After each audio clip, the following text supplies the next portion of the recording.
Oh.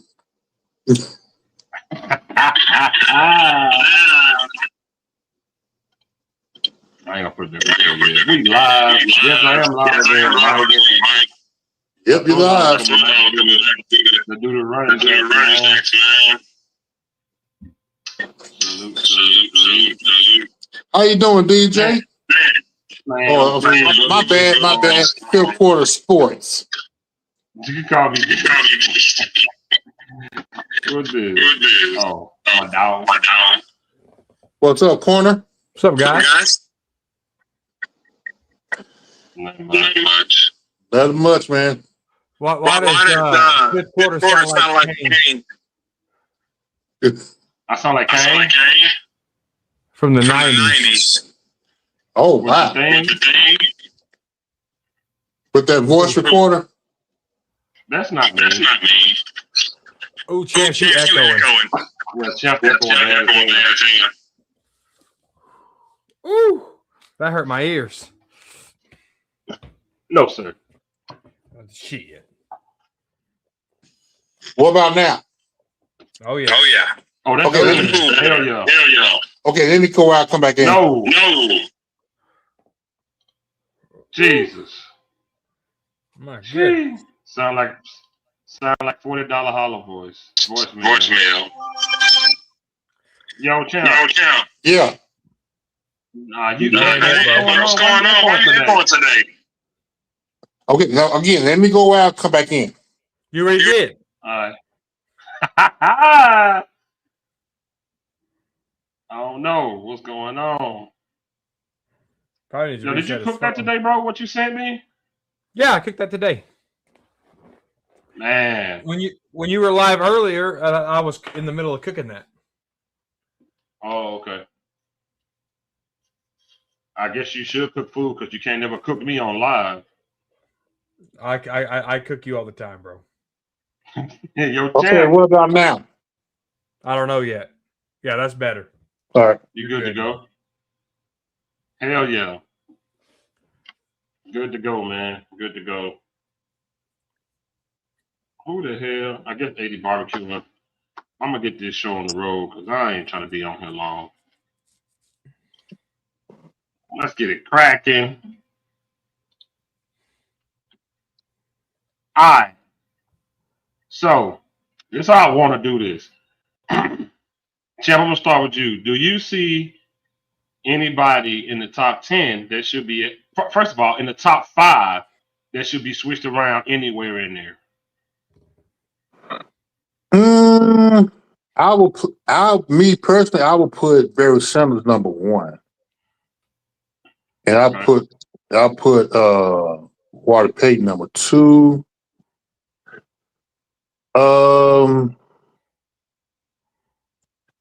Matter of fact, let me see.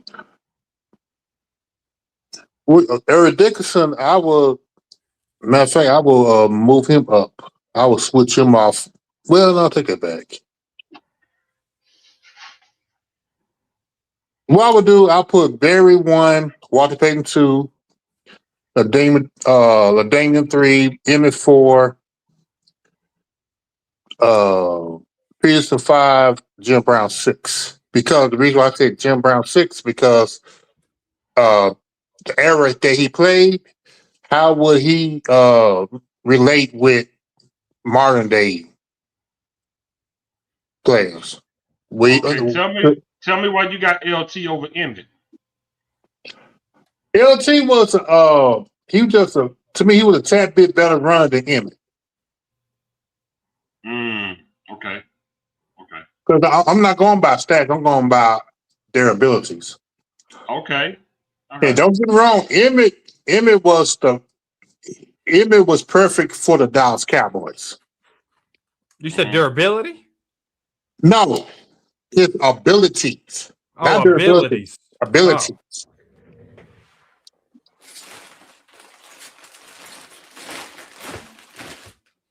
He said Zeke is missing, and Richard said no, he's not.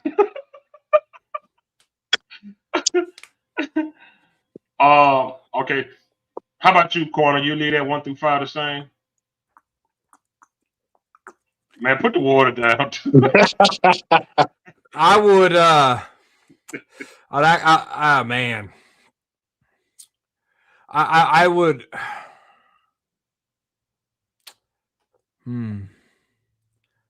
I think I'd have Marshall Faulk top 5.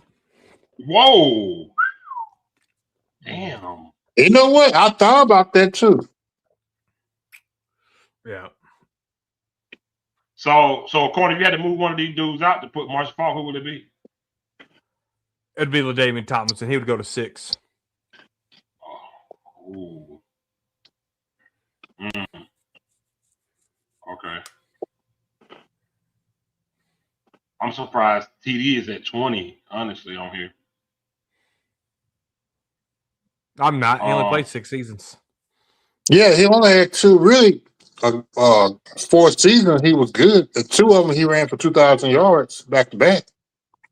But injuries caught up with him early. Y'all think Derrick Henry does belong in this top 25?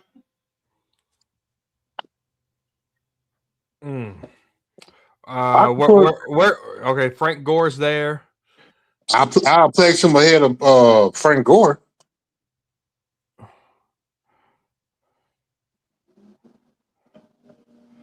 Is Corey Dillon on this list?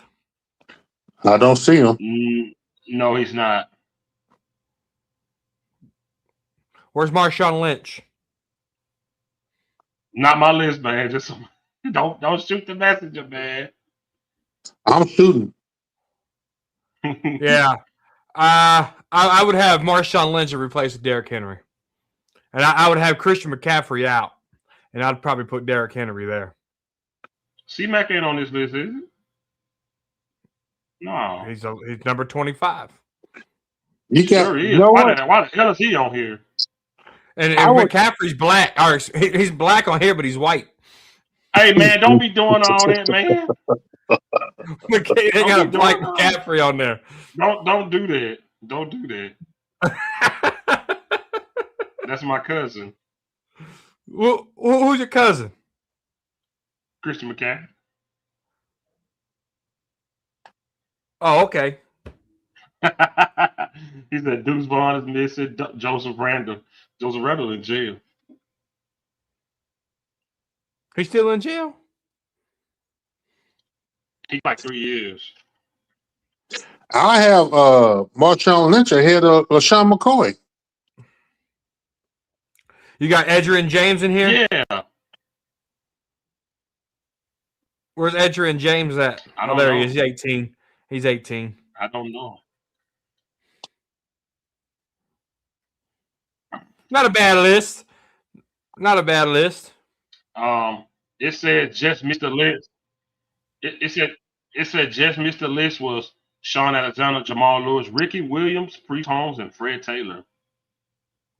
Ricky Williams was crazy about. Definitely all debatable. I don't know, man. I would put ED. No, man. AP, man. Goddamn. Adrian Peterson, man. That's my dog, man. That's my dog.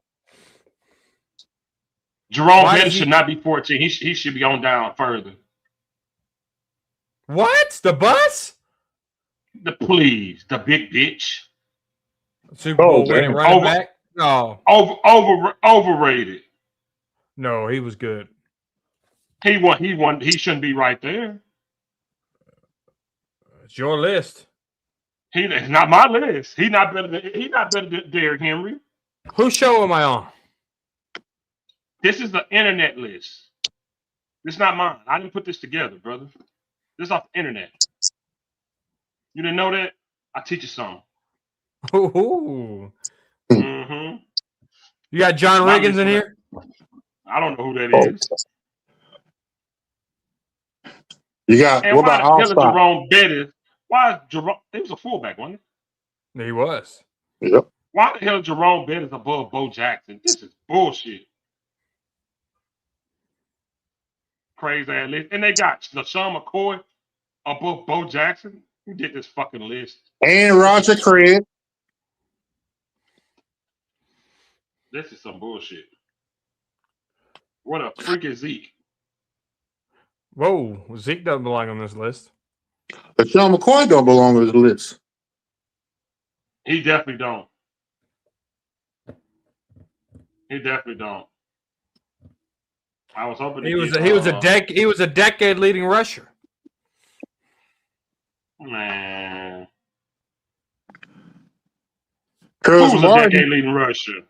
McCoy. Man, that's brazy. Curtis Martin, he's debatable too.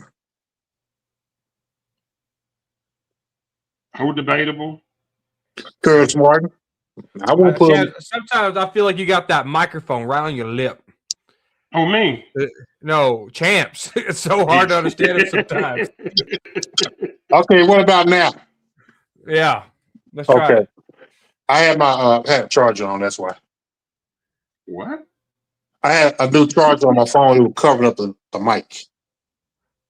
Oh. Mic check 1 2 1 2. Yeah. Shit is kind of like that's that. racist. This man got an FBI charger. Well, it didn't cost no $40. Oh, wow. Okay. That's a little crazy. Yes. Oh, man. What about Earl Campbell? You think Earl Campbell? You think Eric? CJ2K. Yeah. No, Earl Campbell, short career. He was. Remember we drafted Zeke, and I fucking said he was headed for the Earl Campbell shit because he was. What's wrong with you, man? Get Christian McCaffrey the hell out of here and put CJ2K.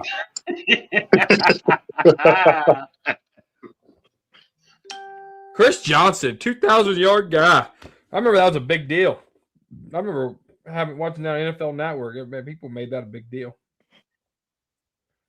I remember old Chris Johnson, man. He was a first rounder back in the day. I remember him. Hell of a They got Dorsett 16. Who the hell? Pull that back up, Richard Porter. Who the hell is 19? What in the AI graphic is that? Pull that back up one more time. 19. For what up? James, that Richard Porter's picture. Let me see. Spencer James, wide receiver. Who is that? I don't know what he got going on. I think he got that off Temu. Richard, what the hell is that? Who the hell that supposed to be, Richard? Look at that face. They're like Madden 95. What is that? What the hell is that? Madden 95 is crazy work. Spencer James. Jesus, that's crazy. Lord have mercy. Spencer James, my ass. That's like Rick James. Oh, the All-American TV show. Oh, okay. Why you got him on your thing? Why is he on your picture? That's crazy. He threw me off a little bit. I remember All-American on Netflix. He was Spenceroni. Is that supposed to be All-American show? Yeah. Look at the super producer. I'm not a fan. Not a fan of what? Oh my God. That Yeah, show All-American. The producer say he's not a fan of it. Of what? The show All-American. Oh, I've never even heard of it. It's a football show. It's a bumblebee. Well, watching people from 1995 and 2026 is I won't be interested.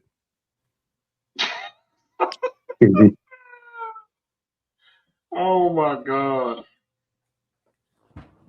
Got any rap battles lately? Connor, please cut it out. I want to know. Cut it out, dude. There are aspects I like of the show, but the show is cringe as a motherfucker. LOL. Eshawn loves that word. He do. He just. I wonder who said on the set of his movies. I bet He he said does. just like the Cowboys eat, Shan. Hey, watch your mouth, Richard. Mm.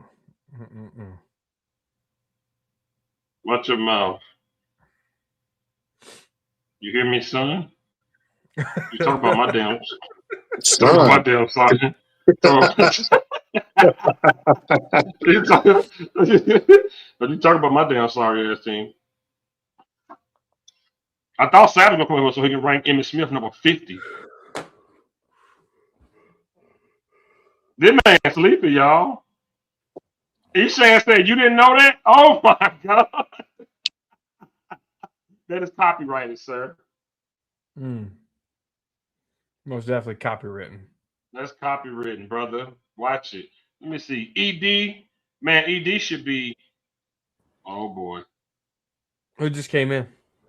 I can't see. The Nate Dogg's big time Bulldog is the in big way. time the big time director. Mm. Hey guys, how you doing? Ooh. What's up, brother? What's up, man? Just working at my office. Oh. This man at Must be the nice, office. man. Ain't got no secretary spread wide open like a turkey feast. Oh my God. That is outrageous to say. That is definitely outrageous to say. It's We Hollywood. can't- You never know what you got over there. How do you know you're not in We Hollywood? can find your son, Phil. Oh! Oh, whoa! As I always say, it's all love, man. Like I've never been to Hollywood. You're not in Hollywood. You've been to Hollywood. That's two different things. You're in Hollywood, Isha? Take a wild guess. What do you think? I'm gonna say no. Okay.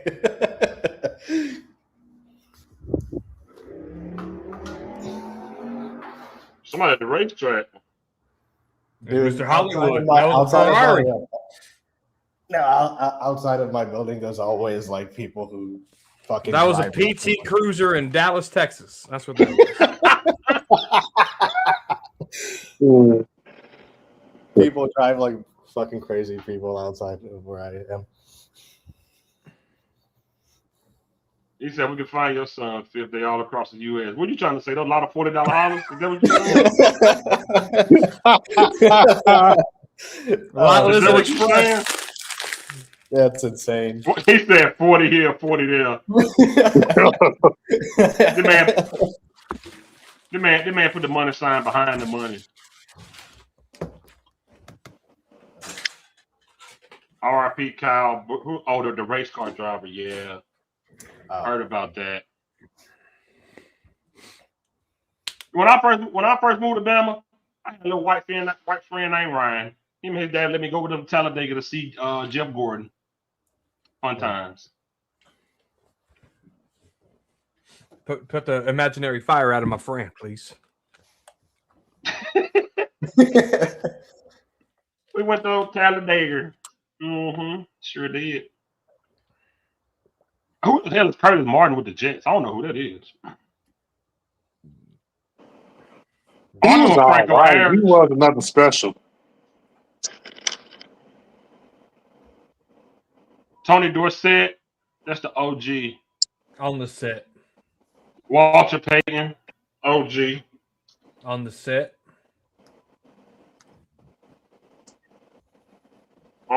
Definitely on the set. Curtis Martin had 10 straight 1,000-yard seasons. God damn. Oh wow. Shit.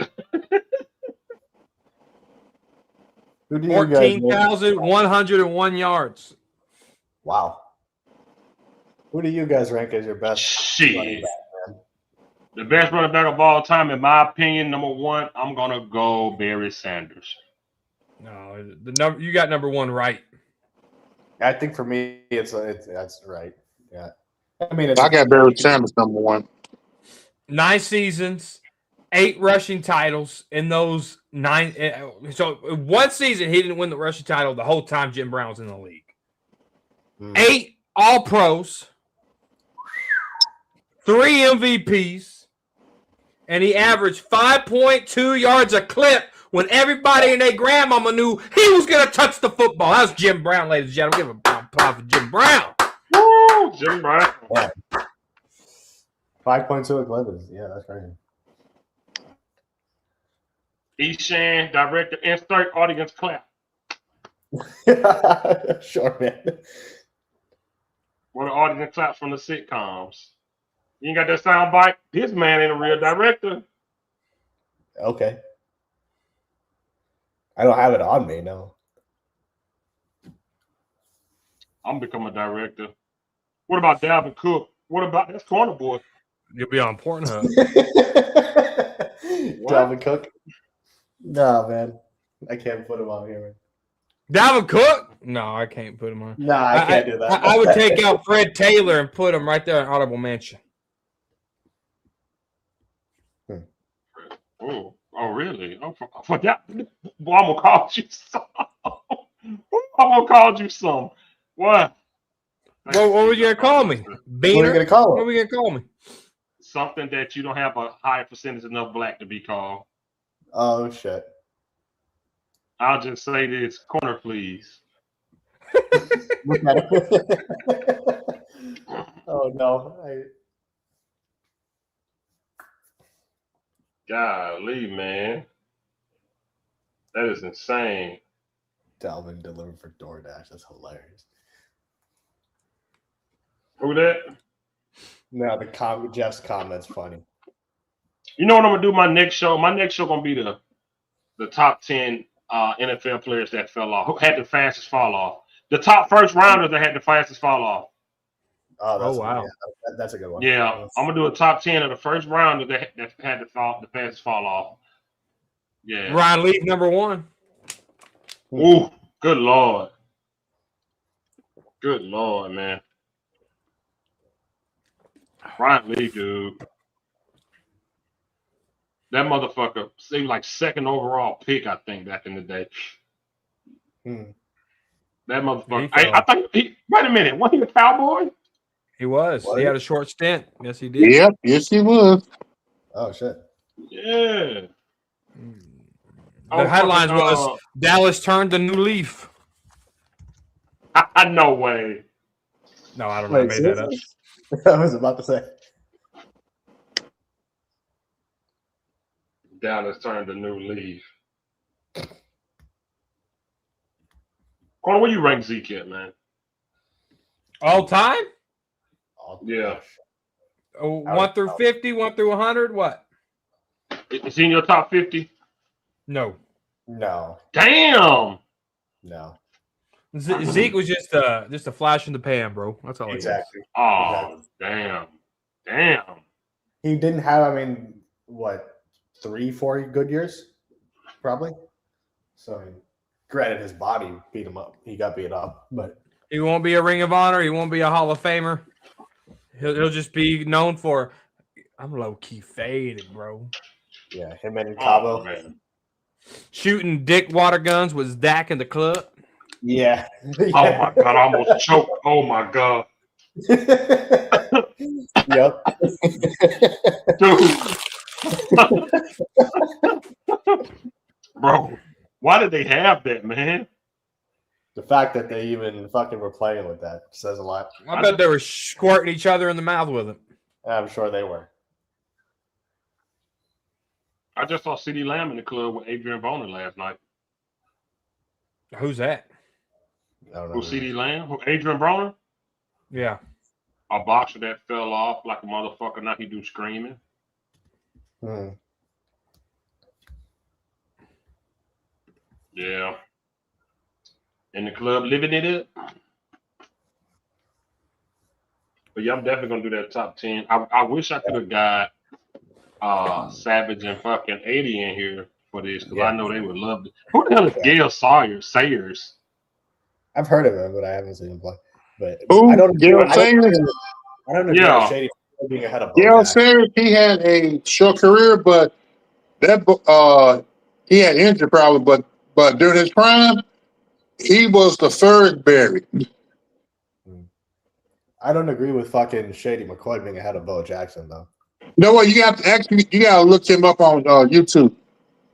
He's still to this day the youngest player ever to be inducted into the Hall of Fame. Sarah was old back in the 60s. Oh wow. They call him the Kansas Cyclone. Mm-hmm. Crazy. Why they called him that? How he ran. Mm-hmm. That's He crazy. was fast too. Severe knee injuries took him out. Yep. Wow. Yeah. I'm gonna do the top 25 wrestlers of all time. If Taker ain't number one, I ain't part of it. He's definitely not my fucking number one, and nobody else's. Are you crazy? Are you? Please don't do the wrestling thing to me. Who's No, your Undertaker number one? number one. Stop it, please. He was the leader. You know what? You know what? Push You talent. know what? It's Who is your subjective. number So one? if he's your number one, that's fine. It's a subjective. Dead man But walking. Undertaker's not my number one wrestler. Like what? He better be top three. No, he's top 5. He's not top 3. Oh my god! Are you kidding me? Why you say he's number The one? reason I won't have it. Yeah, that's so crazy. WrestleMania streak, the characters that he had, the talent he got over. You know how talented you got to be to push Maven? Wait. What? He didn't get made. First of all, Viscera. You know how many people he wrestled that had a good match with him? Undertaker didn't get nobody over. The WrestleMania streak is The a drop gimmick. kick Royal Rumble didn't get him over. No, you think the drop kick got him over? Yes. The streak is a gimmick. The streak His is a original gimmick. name was Everything's a gimmick. Everything's a gimmick. Big Red. No, not in-ring talent, ability in the ring, the ability to tell us. First of all, let me stop. Old school. Old school. Undertaker was phenomenal in the ring. His character limited him in the ring. First of all, let's make that be known. When he was American Badass, he was faster. He was more physical. He was more elusive. He was more agile. He was more physical because he broke the chains of the dead man persona as American Badass, and he was top motherfucking when he was American Badass, he was heavier than he ever was, and he was not more elusive. He was more elusive as the Undertaker when he would run the rope and jump over the top rope onto the ground with a front flip. As the Undertaker, American Badass was heavy as hell. Facts. He was overweight as the American Badass. No. Yes, he was. No. Yeah, Yes, he was. He was overweight as the American Badass. Yes, he was. No, he wasn't. Nope. Are you crazy? Debatable. He was way bigger. Now, Undertaker didn't need Percy Pringle. Percy Pringle needed the Undertaker. All right, real quick. Oh Lord. What do they call that thing? The Mount Rushmore. What? That's four presidents, right? Yep. Who's your Mount Rushmore? You can only pick 4. Who's your Mount Rushmore of wrestlers? You can only pick 4. Andre the Giant. I agree. Mm-hmm. You got I'd say Undertaker would be on there. No. Stone Cold Steve Austin. And as much as people hate him, you got to go Hollywood Hulk Hogan. Gotta put Hogan up there. Man, that's Roddy Piper. I think could be very. I mean, man, you could put. I mean, I think you could put Piper. It's gonna. Nowadays, you're gonna have different eras talking about. You're gonna have people say John Cena, and you know. Oh no. Yeah, John Cena was a babyface this whole time. What about Ric Flair? You good? Yeah, you could for his voice. Yeah. Woo! High flying, jet riding, limousine riding. I can make any girl cry. Woo! Even the fat one. Who's the guy that makes fun of all? Who's the guy that does all the impersonations of the wrestlers? Jay Lethal. No. It's another guy. He's like a heavy set white guy. He did a wrestling match too. He's always on the YouTube shoots and stuff. He does like Scott Hall. He does all the wrestlers. He's a heavy set guy. He was on Mad TV. He even did a wrestling match. I can't think of his name. He does the funniest Scott Hall impersonations ever. I can't think of his name. He's always on like he was in the ring like a goof, but a heavy set white guy. He's a comedian, but he does all the wrestling like to a T. I just can't think of his name, man. Can't think. I don't know. Yeah, me neither. But he does. They said Sazzo. Yes. Oh, you gotta look up Sasso's impersonation of Scott Hall, because Sasso's like a big guy, and he goes the night before WrestleMania, like Vince McMahon and his wife are like 2 tables away, and Scott Hall's like 19 beers deep, and he goes to Sasso. He goes, "Hey Sasso, you look like the type of guy that could do coke and eat." He goes to, but yo, his impersonations are like, but he actually had a match with a couple of like a goof match, you know, but that's the guy Sasso, man. He does a funny Ric Flair, because he'll go Ric Flair, Japan, Roanoke, Virginia, because he was like, where did the 4 Horsemen really ever go but the South, you know? But whatever. I apologize. No, you're fine. Let me get your. Tell me anything you would change about this list. Let me tell you, very, very similar. I didn't number mine because it's so subjective. Very, very similar. Champ, you got to help me out. Champ, who was the guy that was behind Jim Brown at Syracuse? He came out the next year and played with Jim Brown for like 1 year or 2, was considered better, and then he died of like leukemia. They made movies about him and everything, and it's just like, That I do not know. oh my God, he was considered. My dad would always say, my dad was like, yo, that guy was better than Jim Brown, and he died. Like, he only played like 1 or 2 years in the NFL. Ernie Davis. Yes. I just looked it up. Ernie Davis. They say he was better than Jim. But you know this, I didn't rank mine because it's so subjective, but very, I mean, What you got though? What's different? I'll give you the names in no particular order. So my last running back on my list is Emmitt Smith. No, I'm just joking. In no particular order. I got OJ Simpson on there.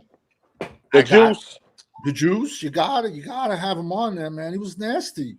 I got Dorsett. I got Emmett. I got Adrian Peterson. I got Riggo, John Riggins, the Diesel, Eric Dickerson, Walter Payton, Earl Campbell, LaDainian Tomlinson, of course, Jim Brown, which I got 2 stars on both sides of him. So I got Jim Brown 1, and then I got Dorsett 2, but that's just me being a Cowboy fan. Marshall Faulk, as crazy as it sounds, I even got Herschel Walker. I got Bo Jackson. I got Roger Craig because he was the first running back ever to have 1,000 yards rushing and receiving in the same season. Damn. Barry Sanders. Another guy that doesn't get the hype he deserves, Edgerrin James. Franco Harris. Marcus Allen. Yo, a lot of people don't realize towards the end of his career, I don't know, something happened with him and Al Davis. And legit, Al Davis benched him for like 2 years. Benched him. And he has like 17,000 all-purpose yards, Marcus Allen. I got Jamal Lewis for that couple of 2,000-yard seasons. I got Frank Gore because of... I'll be right back, Fifth. Yeah. All right, bro. I got Frank Gore because his longevity. I got the boss, Jerome Bettis. He's up there. Even though, I mean, he's there. He's up there. I think I got Dermot Thomas. Another guy. I mean, his numbers are crazy. Not flashy. Played on a lot of bad teams. But Fred Taylor from the Jaguars, solid. And another guy that I think got screwed around a lot by the NFL. How about if, what's his name? Rick, who's the Texas kid? Ricky not Ricky Wood, not Rick Waters, Williams. Ricky Williams. How about if Ricky Williams never gets suspended or nothing? What's his numbers look like? His number is crazy. And then my last guy that I think Eddie George was pretty I put that Tennessee Titans. Yeah. Yep. He played with Steve McNair, right? Yeah. So, Yeah. Yep. I didn't. Ohio State on. yeah. Eddie George was nasty. Yeah. Like I said, I didn't number them because it's so subjective, but it's so similar. So similar. You got to put Dickerson. Yeah. Yeah, you got to put up there for sure. Marcus Allen. I'm telling you, man, I don't know what happened. I don't know what. Curtis Martin, he had longevity. Yeah. The bus. I'm telling you, very similar. I don't have Terrell Davis just because he played 6 years. Damn. Oh, you don't have him in your list, period. What about Barry? Yeah, of course. Barry Sanders is on my list. Absolutely. But he didn't play long, did he? How long He did didn't play long either, though. Barry Sanders. Who? played- Wait a minute. Who?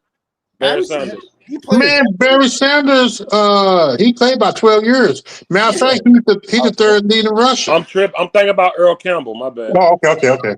I don't know. Earl Campbell played at least 8. He played 9 years. But he was a guy that he just, the way he ran into contact, man. Yeah. But Earl Campbell's thighs were bigger than defensive linemen's thighs. You know, The only problem with Eric Campbell is with his career, he ran to a steel curtain. Yeah. Other than that boy, I remember one year when Houston Oilers played against the Dallas Cowboys on Thanksgiving. Man, Eric Campbell just ran out over the Cowboys. It was similar to what Randy Moss did to the Cowboys on Thanksgiving Day. Oh yeah, the 3 touchdowns. Yeah. I know they put the Houston Texans names, but like I'm big on like history. Why did they never bring the Houston Oilers name back or something? You know what I'm trying to say? Because the owner of the Titans, he's a bitch. He wants to own that name. As a matter of fact, when the University of Houston, they used the colors. They tried to do a cease and desist and they told of them use that same I remember colors and stuff. Man, they need to give the Oilers back to Houston. Yeah, I would. Like I said, They really do. They need to give the Oilers back to Houston, not Tennessee, because they are the Titans for a reason. That's just like with the Kansas City Chiefs used to be the Texans, the Dallas Texans, but they're the Chiefs. Cleveland Browns kept their name. You're right. No, you're right. You're right. I'm big on history. I think like, there should be the Houston Oilers, but that's just me. No, but the nation. How does D'Lo Brown get in there? Though? That's like, like the other night, real quick, I was watching WWE. So now, what is Cody Rhodes the fate? I just can't see him as being. Like, man, it's PKO. They destroying it. That's what I'm saying. He can't be the face of an organization. I just don't see it. He can't. He nothing like his daddy. He's nothing like his daddy. What y'all thought about Sean Alexander as a running back? He was close. He was good, but because he was a tough runner with Seattle too. Matter of fact, Seattle also had they had another running back too. Kurt Warner. Kurt Warner was good. He played a decade, had bad surgery. There was a lot of close people. Freeman McNeil, Priest Holmes almost made this list. Yeah, Priest Holmes with the Chiefs. Because they were saying he backed up Jamal Lewis for 4 years. Priest Holmes in 6 years, but I don't know. I mean, altogether, but they said he put up like 99 touchdowns. He was a monster in fantasy, man. If you drafted him, you pretty much won your league. Somebody brought up the Nigerian Nightmare, Christian Okoye. You know what? He was good until Steve Atwater knock your shoes off his feet. Cause I think what Christian Corey was like 100 pounds heavier than Steve Atwater. Man, they went head to head. Atwater stood up and Christian Corey was on the ground. You want to hear something messed up? I was watching a podcast the other night, and it was saying how look how short Taz is. Taz is below my shoulder. Look how damn he was short. He's got to be like 5'6", aces and eights. Yo, check this out. I just found this out the other night. There's actually a real motor. I don't know where they're out of, but a legit real motorcycle gang, aces and eights. There is. I just saw that the other night. No, it was very underrated. Very, very underrated faction. But the reason they get killed is because it's like TNA, you know? But no, it was cool. Yo, Taz is like 5'5", man.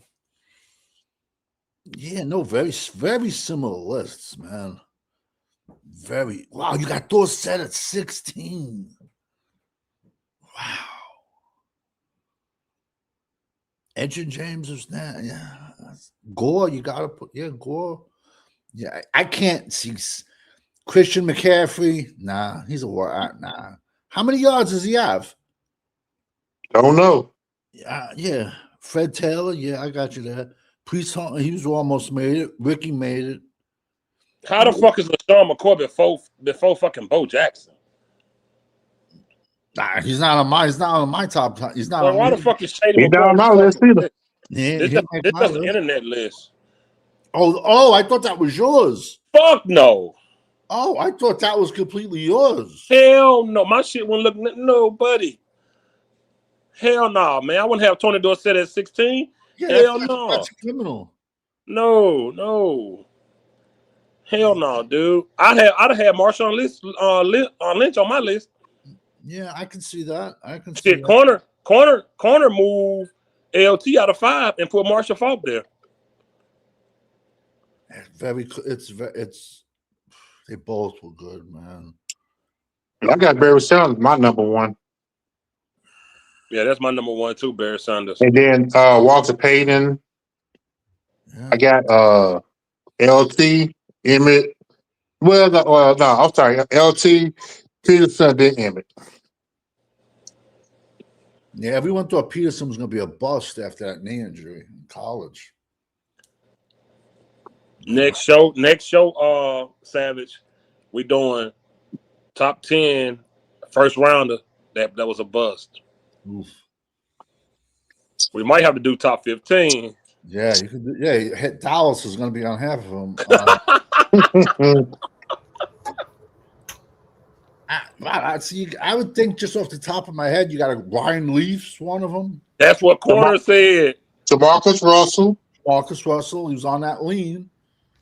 You know. Oh Lord. Well, okay, Savage. What was the name of that tackle that was drafted before Deion Sanders? Tony Mandridge. Yeah, I put him on there too. But you see, here's the thing about him.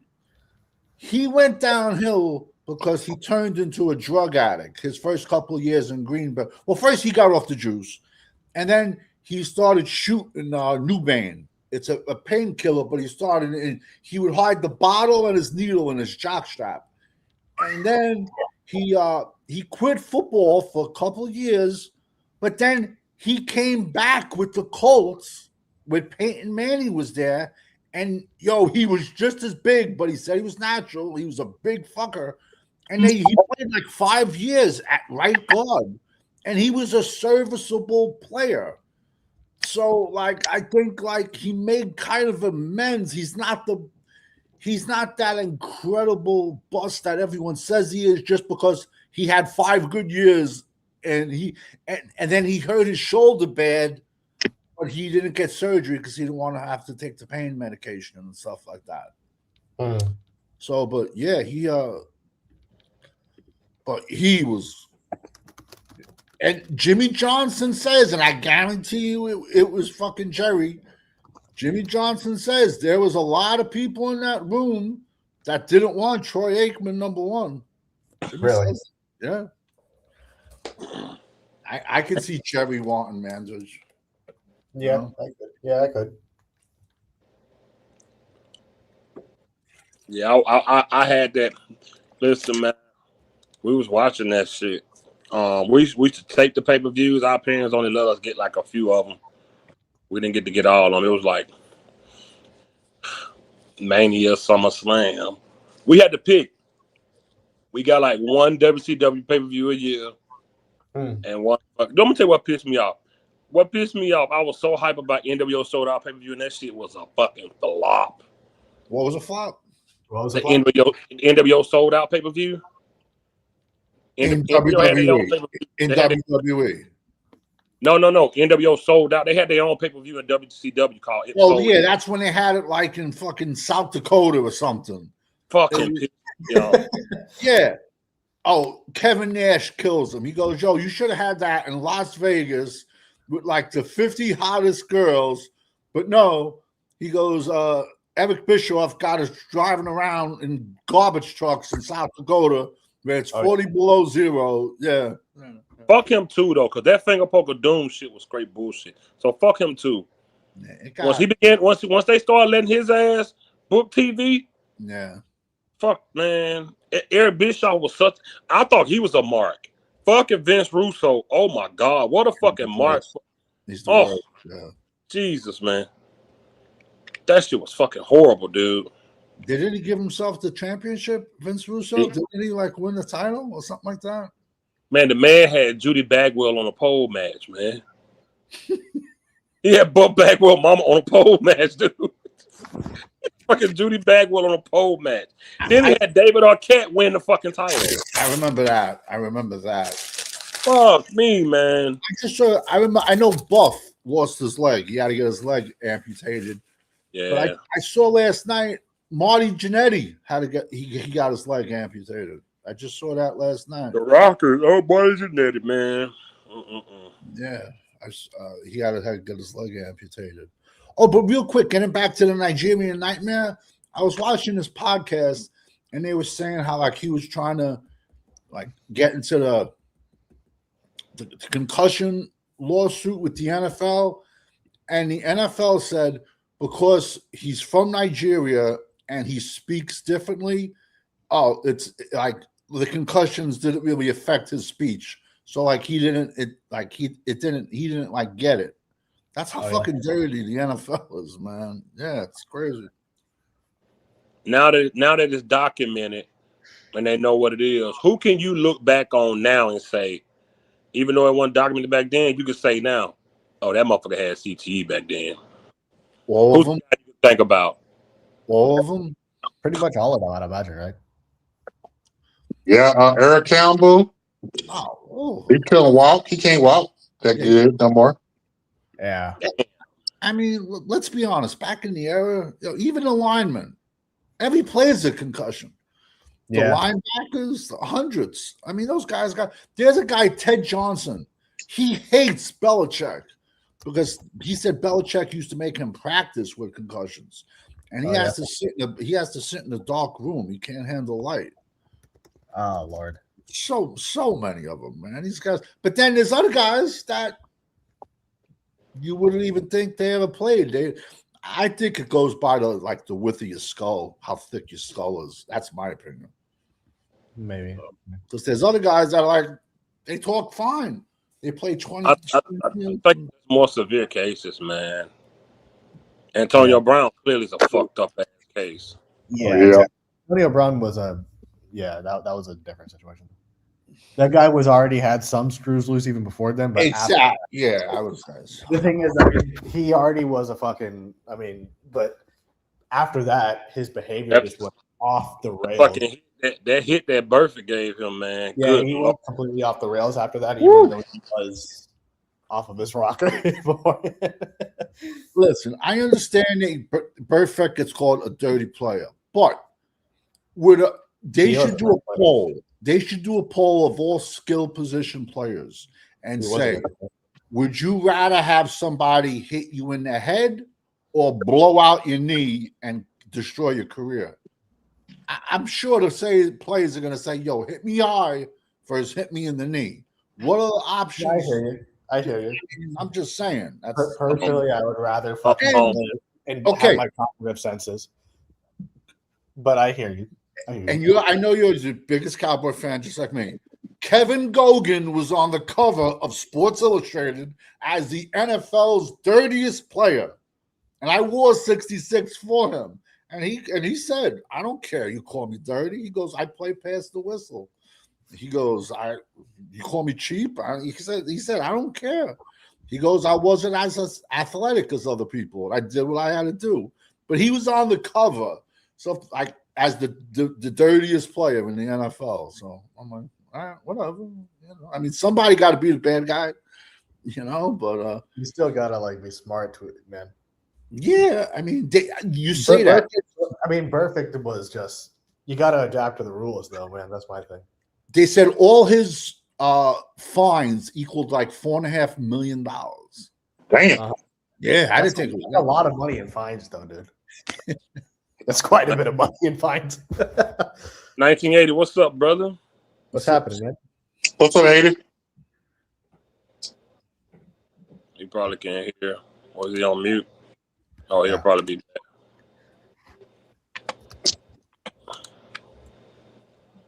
I see cornerback.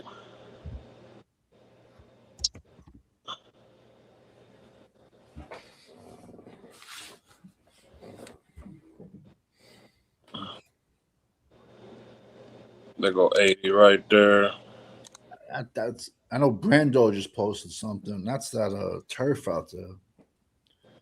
Turf got a lot of victims. Hey, how you doing? What's up, guys? Finally got it going. Jesus. Woo. What's happening, Joe? God, I hate putting shit together, man. I can't stand it. You got the Me. grill. Yeah. You got that grill together? Yeah, man. That's cool. That's cool. I had to take a nap before I did that shit. I took a nap. I was like, let me go ahead and get on up and get this going. You got a barbecue this weekend, or what's up? Yeah, I'm going to start tomorrow. Nice. Yeah, I start mine at 9:00 p.m. tomorrow. They asked. Fantastic. I'm reading the High Times. They asked Gogan. They said, "Did you consider yourself a dirty player?" He said, it was smoke and mirrors. Really, you had a bunch of guys out there that was scary. Your reputation starts to build. I got into people's head, but if I shove you through a pile and dive on top of you, you're more than welcome to try it back. We can go at it all day and do that. You're trying to take food off my plate. I'm trying to take food off your plate. So I didn't look at myself as a dirty player. I saw myself as someone who tried to take advantage of every possible thing I could. I didn't lift weights. I was naturally strong out of the box. I didn't do bench press. I didn't do squats. So you're pretty much saying, man, I did what I did. Yeah. He was a goon, bro. He was huge, man. 6'7", 330, 340. He was a monster. He said he's 6'8". Yeah, he probably is. He probably is. He was the biggest. There's a picture of him and Tui and Big E walking out of the locker room, and he made them look small. That's like hard, man. Hey, you can look at this list I got up here and tell me what you think about it, and we'll just swap some people around, man.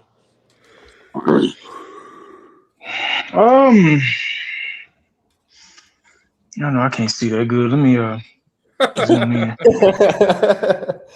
Shit. I got the eye chart memorized. That's how I pass my DOT every 2 years. I know that's right. F-E-L-O-P. I do the same thing. Mm-hmm. I like Jim Brown. I like the first row. The first four. LaDainian, I got to give him his credit. He was really, really good running back. Adrian Peterson, hard runner, man. Shit. It gets a little tricky after 6, 7. Marshall Faulk, okay, yeah, he was. Eric Dickerson, Dale Sayers was great. OJ was, man. Even though he had that all that shit going on, he was great, man. His knees started kind of Franco Harris, I don't know. Marcus Allen was a dual threat. He could run out of the backfield. He can line up his slot receiver. He was probably one of the first dual threat running backs. I want to say him and Bo Jackson back there was, man. Curtis Martin? Oh, no. I don't know. He was good, but Thurman Thomas, he was a good running back too. He belonged. He probably would have been in that second row if it wasn't for those four Super Bowls in a row. Thurman Thomas was good, man. He was very overlooked because of the 4 Super Bowl losses. Tony Dorsett belongs higher. Earl Campbell probably belongs higher. Yeah. Edgerrin James, TD should go before them. Derrick Henry hadn't paid his dues quite yet. No. LaShawn McCall, I don't know why he's on this list. Roger Craig was another Marcus Allen, very unappreciated. Yep. He was another Marcus Allen dual threat, can line up in the slot, go in motion. He was a nightmare for defensive coordinators. Bo Jackson, just even though he didn't play that long, just his talent, his God-given athleticism should put him higher. But the reason why they got him low is because the injury. He didn't play that long.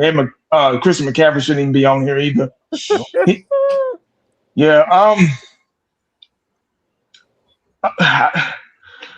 A lot of them shouldn't. I don't know. That's a good list. It's just Frank Gore. He's got the numbers, but that's a tough one. I like TD over him. Yeah, I like TD. They got 2 in a row. TD was a monster. That migraines was kind of short of his career. But I like the list. It's a couple of players on here that shouldn't be on here, and obviously the numbers aren't going to be where they should. But you kind of work around them numbers a little bit, and that first row is pretty good though. I like the first row. Yeah, that's probably the only row that Dorsett should be higher. Earl Campbell should be higher. Yeah. Yeah, I think they ought to switch 7. Gale Steros was great too, though. I don't know. Shit, that's a tough one. It's a pretty good list, though. It's a solid list. It's just, I think whoever made this is probably kind of a younger cat, and that's probably why they put Derrick Henry and LaShawn McCall and Christian McCaffrey in there. But the old school guys like our age and up are gonna kind of glorify the older. Jerome Bettis he was a bust. He was good too. Yeah, I don't want to take too long. That's just my opinion. I don't know. Chris said, what about Eddie George? Ooh, shit! I forgot about Eddie George. Eddie George was great too. Yeah. Eddie George was just he was 6'3". He was a big target. And in order to be a big target, you have to be like a Bo Jackson or Earl Campbell. Eddie George wasn't consistently like that. He was good though. He just didn't have that breakaway. No. He was easy catchable, So he just didn't have that breakaway. And if you're a big target, I like my running backs no taller than 6 feet, 5'10", 5'11", so they can get through those holes. Fullbacks, fullbacks, they take on a lot of punishment. Back then, now the fullback position is extinct. So back then, when the fullback position existed, 6'2", 6'3", so they're extra linemen pretty much. Back in the day, that's how they treated them. But yeah. Okay. Anyone remember Eddie George's 1 year in Dallas? It was a year to forget. Oh yeah. It was a rough year. Yeah. It was just 1 year? Yeah, it was only 1 year. Okay. I thought it was like 2, 3. I could be mistaken, but I think it was 1. He had like 800 yards. They got It was at the end of his career. They got the Jets list. They got Sean Alexander, Jamal Lewis, Ricky Williams. Uh-oh. Sean Alexander was pretty good too. Yeah. I like Madden curse. Ricky Williams. Yeah, definitely the Madden curse for sure. Ricky Williams was really, really good. Crazy, but man. he just Yeah, he just missing some screws, you know. But he was, man, Texas. He was a monster in Texas, bro. Oh my goodness. I don't know. I don't know. I don't know who Priest Holmes is. Oh, Priest Holmes. Ravens, Oh, yeah. Ravens in Kansas City. Yeah, I've heard of him. Woo! He was Touchdown. good too. You drafted him, you won your fantasy league. That was Priest Holmes he's a UT grad as well. hands Mhm. down. I don't Yeah. agree with Then with there was Sean even McVay. him and Larry Johnson. Larry Johnson went to Penn State. Were on the Oh, team. I remember LJ. Yeah, he was good too. He was pretty good too. You could have drafted him even, and you won a fantasy league, your fantasy team with both. of them. They were both little crazy touchdowns. Yeah, those are forgotten running backs. Like literally forgotten running backs. Yeah. And Another one. Ward Dunn. I liked Ward Dunn. He was pretty good. He went to he started at Tampa Bay. Came from Florida State. Started Tampa Bay, then he went to the Atlanta Falcons. He was pretty good too. Yeah. He remind me of Dorsett a little bit. Yeah, Ward Dunn was good. Really, really tough guy. And he was about my height, playing running back. You know, he was 5'8", 5'9". Yeah. You guys think of Bo Jackson being that low, though? To me, putting him behind LaShawn McCoy is a bit. I don't agree. Yeah.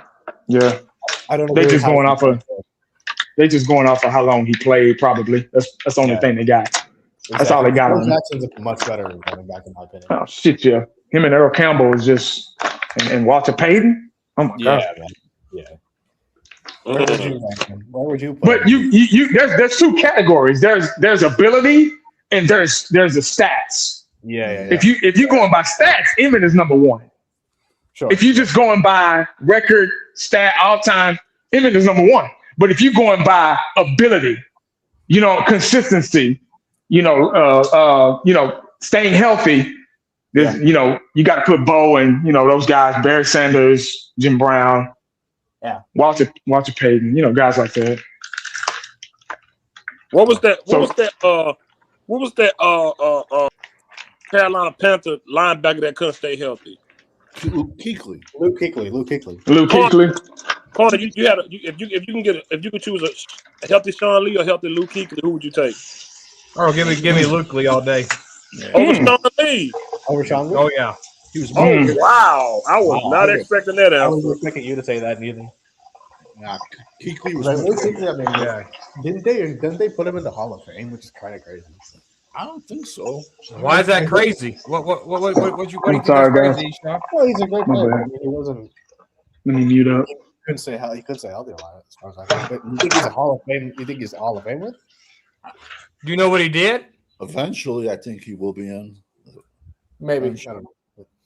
I have to go back and watch him. But I mean, I think he played like 9 years. I could be mistaken. Yeah, he played 9 years of good football. no, he was a great player. I'm not saying he was a bad player. There was a play. He got a concussion on the field. No joke. He was just sitting there like he got the worst news of the way. He was just crying like crazy, sitting down. It looked like he got the worst news, but he was just like on another, like he had a severe. There was games Aikman doesn't even remember playing from concussion.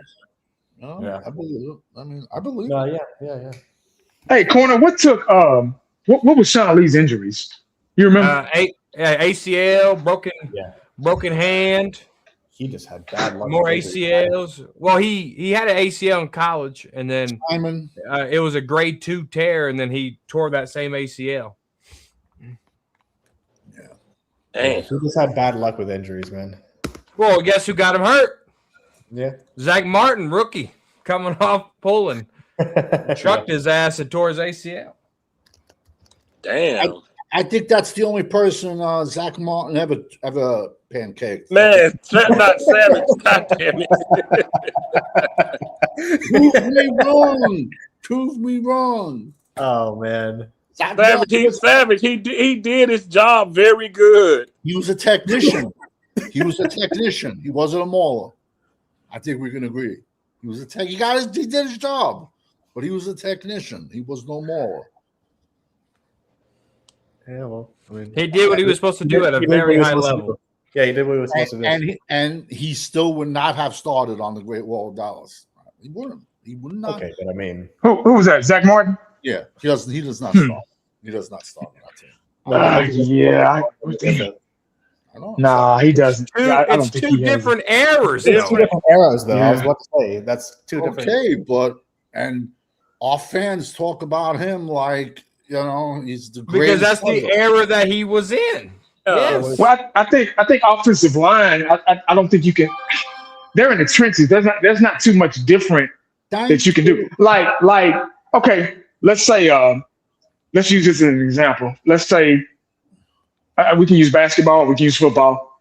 You can admit, well, basketball guys are a lot faster. They jump a lot higher. Just like football, you got wide receivers. I think it's position based. You can say that. I'm not trying to undermine what you're saying, but I think position based, you can say that. But linemen, they're not jumping. They're not running that much. You know what I'm saying? They're just. It's like they're wrestling. So you got a bunch of wrestlers in front in the trenches. And I think that goes with strength and maybe a little agility and can go along with that. But I think that as far as back then, the way they played, the rules and what they were able to get away with and things like that, I don't think he would have the mindset to play in that era back then with Nate Newton and Kevin Go, all them guys, man. I don't think so. And I could be wrong, but I think the only major rule change from then until now on the offensive lineman is if an offensive lineman and a defensive lineman are engaged, another offensive lineman cannot go and chop them.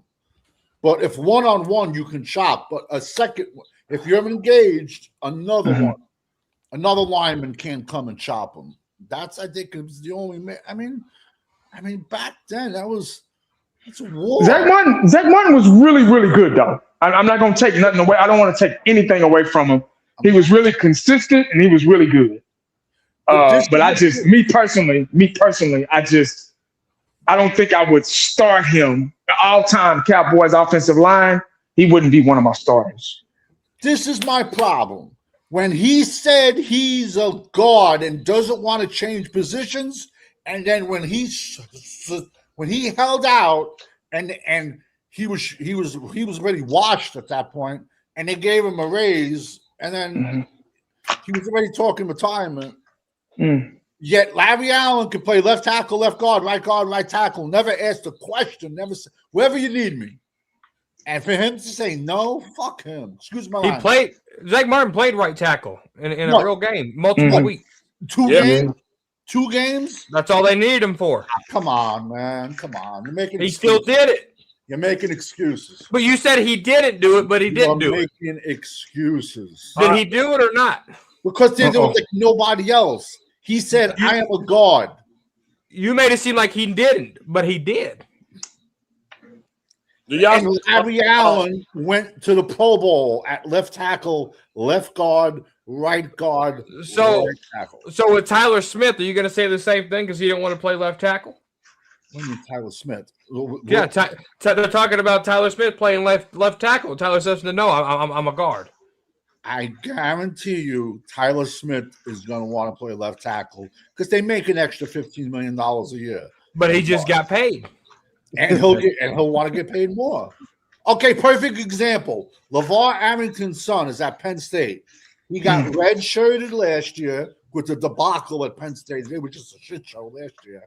And he should be a linebacker, but no, they're going to put him with his hand down like Micah, and then, Micah played linebacker, but then Abdul Carter, because linebackers, who just got paid? Jack Campbell from Iowa, who the Gooch and Stinky Foots said he was too big.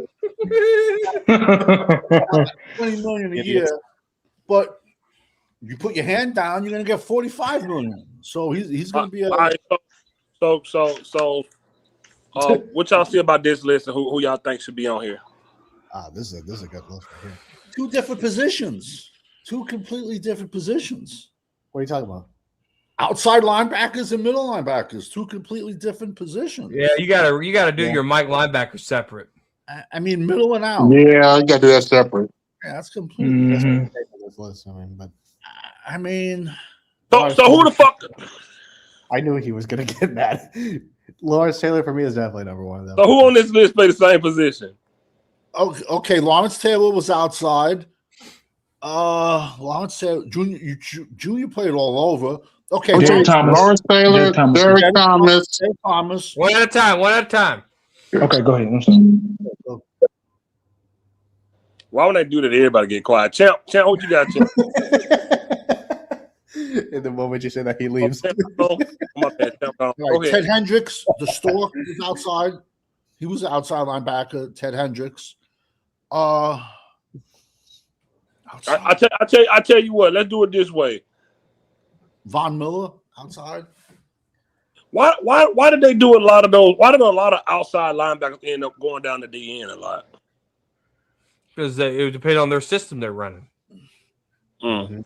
Because DeMarcus Ware was an outside linebacker, played defensive end. Right. Yeah, right. Yeah. Right. Because I noticed Von Miller was a linebacker, but shit, his career, he was, you know what I'm saying? He played edge a lot, right? So, I mean, Him and Wolf was giving Cam Newton hell in that. Well, a lot of them defensive end is, you got your hand in the dirt. Basically, A lot of them resort to that because outside linebacker, you're more mobile. You're not just blitzing, you're doing other things too. And they lose a step. So they can't do that. Just like Rod Woodson was the cornerback and he had to revert to safety because you lose a step. Charles Woodson too, you lose a step. So you're not as agile as you used to be. So they do something a little, I guess, easier for them that they think. They just put them on the line and treat them as defensive end. I mean, 80% of this list are middle linebackers. yeah. 80%. Let me see. Hey, where's that TTE Houston linebacker at? Who are you talking about? What was his name? From Houston, Texas. Dude, Kushner. Brian Oh, Cushing. Yeah. He played ball 5 minutes of me. Bergen Yeah. Castle. Oh, that guy. Yeah. Oh, man. Bergen Dude played with the broken freaking nose. Uh-huh. Yeah. He was getting popped though left and right. Hey, I'm all for cheating. Hey, Danny was you remember Neil Smith? He was an end, right? Yeah, he was an end. Yeah. Okay. So you had Derek Thomas. Okay, Derek Thomas. I thought he was outside. He's an outside linebacker. Okay. Yeah, I mean. He was bad, man. Damn, they had a good defense, man. Because they were together. And I seen Larry Allen toss Derek Thomas around like Larry Allen at left tackle. So Savage, what would you say if I said that offensive linemen of this era is more athletic than the ones of the old era? Athletic, yeah. You talking hybrid? Yes. Athletic, They're more yeah. mobile. What I'm saying that to say your comparison when you say what this guy do, he want to make our old line back then. Those guys was way bigger, way stronger. I just feel like different era require different things because there's still no denying that this is the second greatest ball. That 2014 to 2016 offensive line was one of the best of the past 20 years. but you know what I find crazy though, and I'm a Cowboy fan, but I just find it hard to believe 3 Hall of Famers plus Ron Leary, who's a beast, bad man, with 2 separate quarterbacks, and we couldn't even get to an NFC Championship game. Was our defense that? No, you're right. Yeah, well, coaching sucked. But you're probably right because it all starts with fucking Jerry. Listen, you're right. You're probably right. Remember, they had talent upon talent upon talent. I don't want to say Jerry because Yeah. we had the talent. Go ahead. I'm sorry. Jerry kept Jason Garrett too damn long. Yes. Too damn. Yeah, After too damn. 8-8, his ass should have been 8-8 out that door. After the season, it took him a month to fire him. He Right. never fired him. He didn't fire him. He His didn't let the contract expire. His contract Yes, expired. Exactly. He never fired him to begin with. Wow. Yeah, he never fired him. So that was just thinking about if we're going to resign him or not. No. Yeah, after the second Nate station, that should have been booted as far as I'm concerned. AD, I want to ask you a question because these dudes pissed me off earlier. On the first track, they pissed me off. So I asked these dudes, did we overrate those 12-5 defenses we had? Yes. Did we overrate them? Like, did we really overrate those 3 years? Like, did we just look over certain things because we might have had a few flashes, but as a whole, did we overrate them defenses?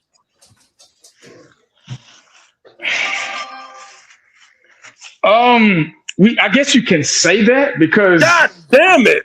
I guess you can say that because defenses win championships, and in clutch moments is where defense is where your talent is supposed to step up. Clutch moments. Now we had a way better defense than we do now. We had a way better defense than we do now then because it got us there. It got us to those 12-5.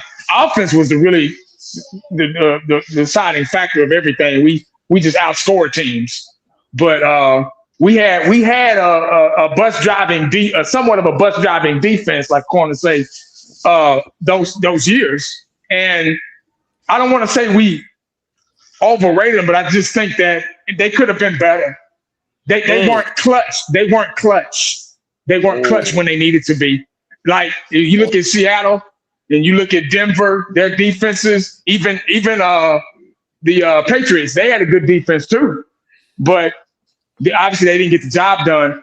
But it's in those clutch moments that you need the defense to step up and make a stop or get a sack, strip sack, cause a turnover at those right times to get the ball back for your offense. We had the offense to do it, and maybe Dak could have done it. I don't know, or not.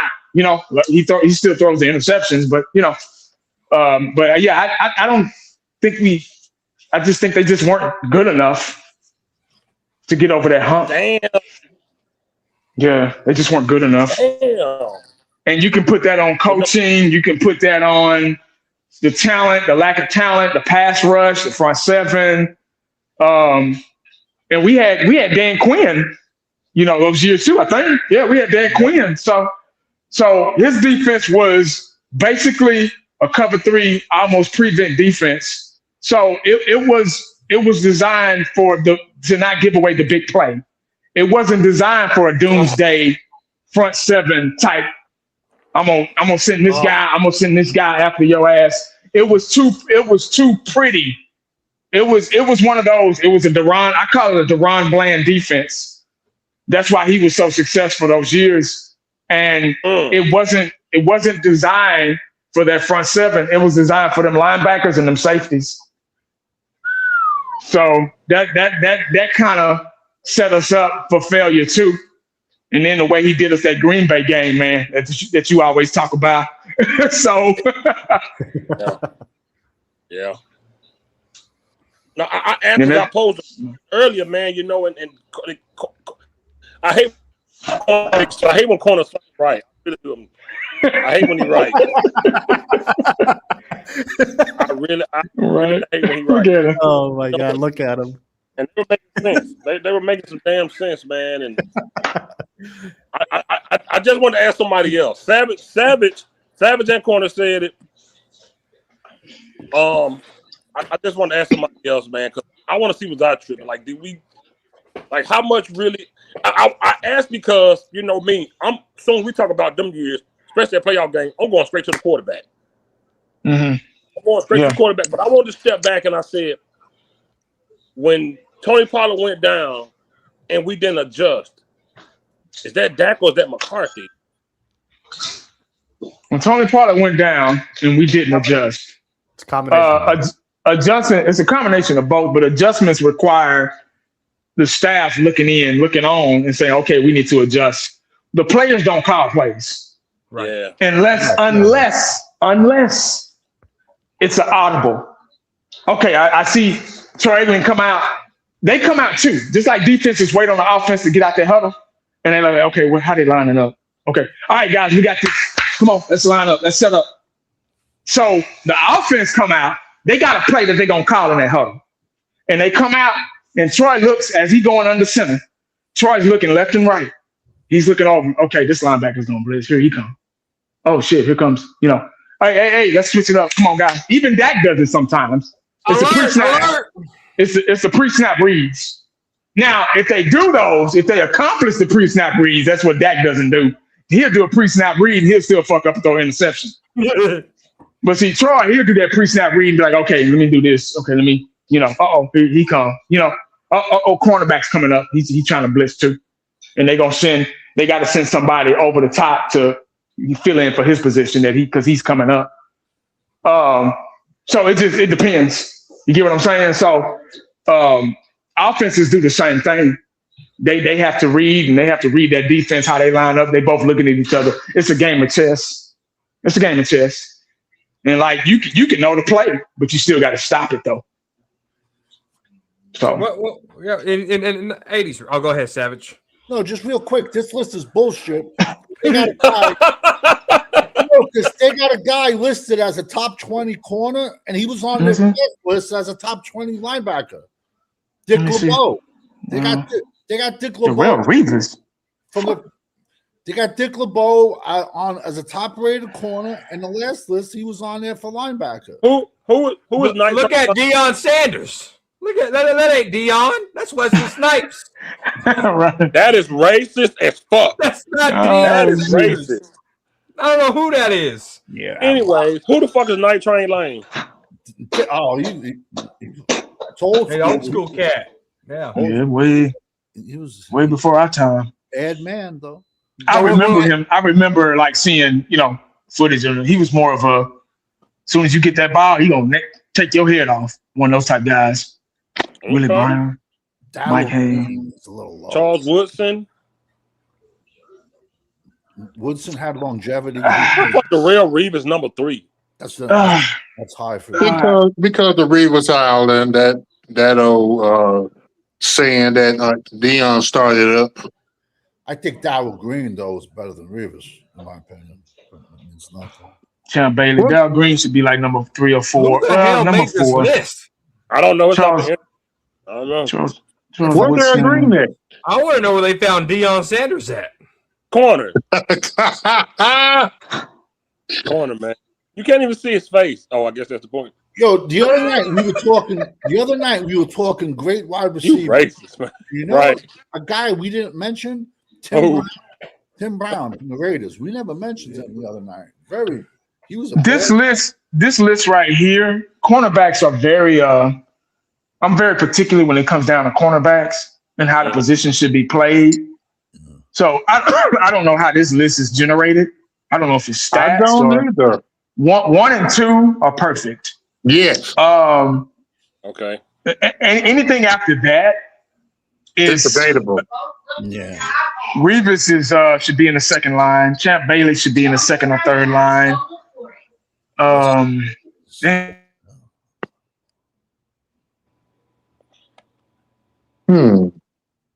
Eric Allen, I don't see him on this list. Where y'all put Richard Sherman? Richard Sherman is probably in 4th line. Yeah. Damn. Eric Allen isn't on this list. He was really great. Aeneas Williams should be in the second line. Hands down, he was a beast. He used to give Michael Irvin a hard time because they were in our division back then. The Cardinals. Yeah. Tyler was pretty good. Rondé Barber, he wasn't a shutdown guy, but he was physical.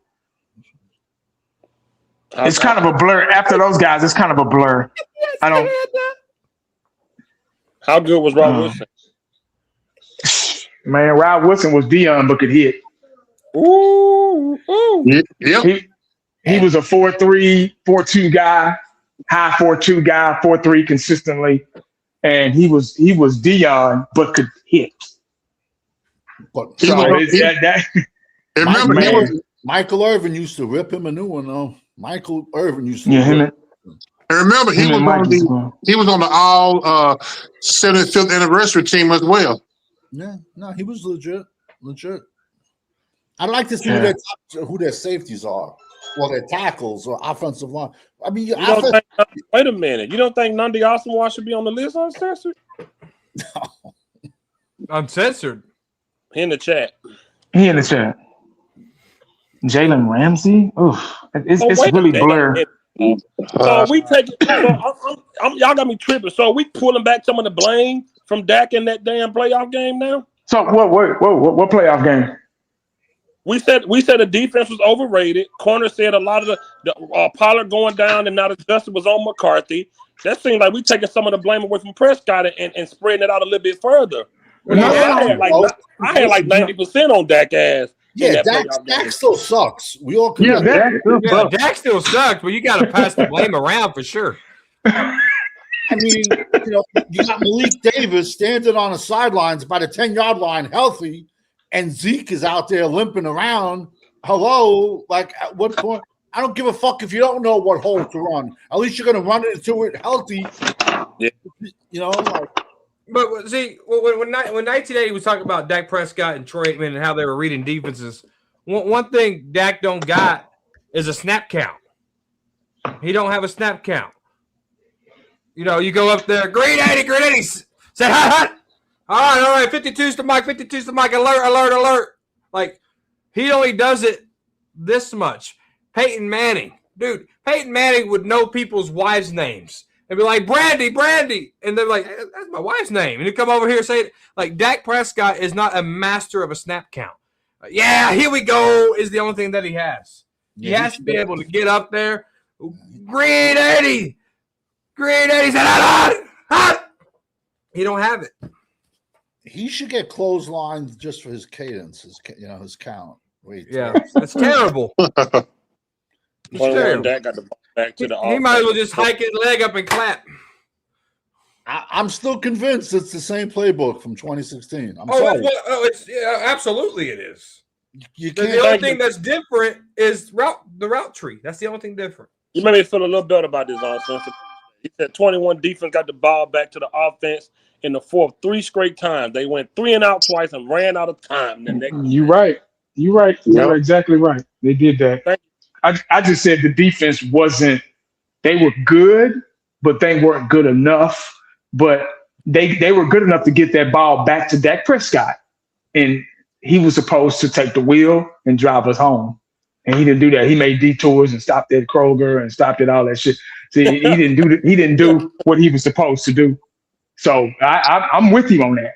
And I think we all are. I mean, I'm just saying the defense was good, but they just wasn't good enough. And I guess you could say the offense wasn't good enough either because of one common denominator. He said on 22 they held the Niners to 2 field goals after Dak turned the ball over on the own side of the field twice.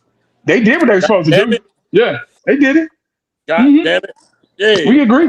Yeah, they did it. Back, man. Let me just put it this way. It's simple. The offense didn't put enough points, and the defense didn't stop them enough times to score less points. But were some of those points because of Dak turning the ball over? Yeah. Yep. The defense has to turn the ball over too. But they can't do everything though. You gotta allow the defense to catch a break so they can get on the field and stop somebody, which they did. They held them to, under 20 points. They did what they bus drove. They did. They weren't dominant, but they did. They got the ball back for us.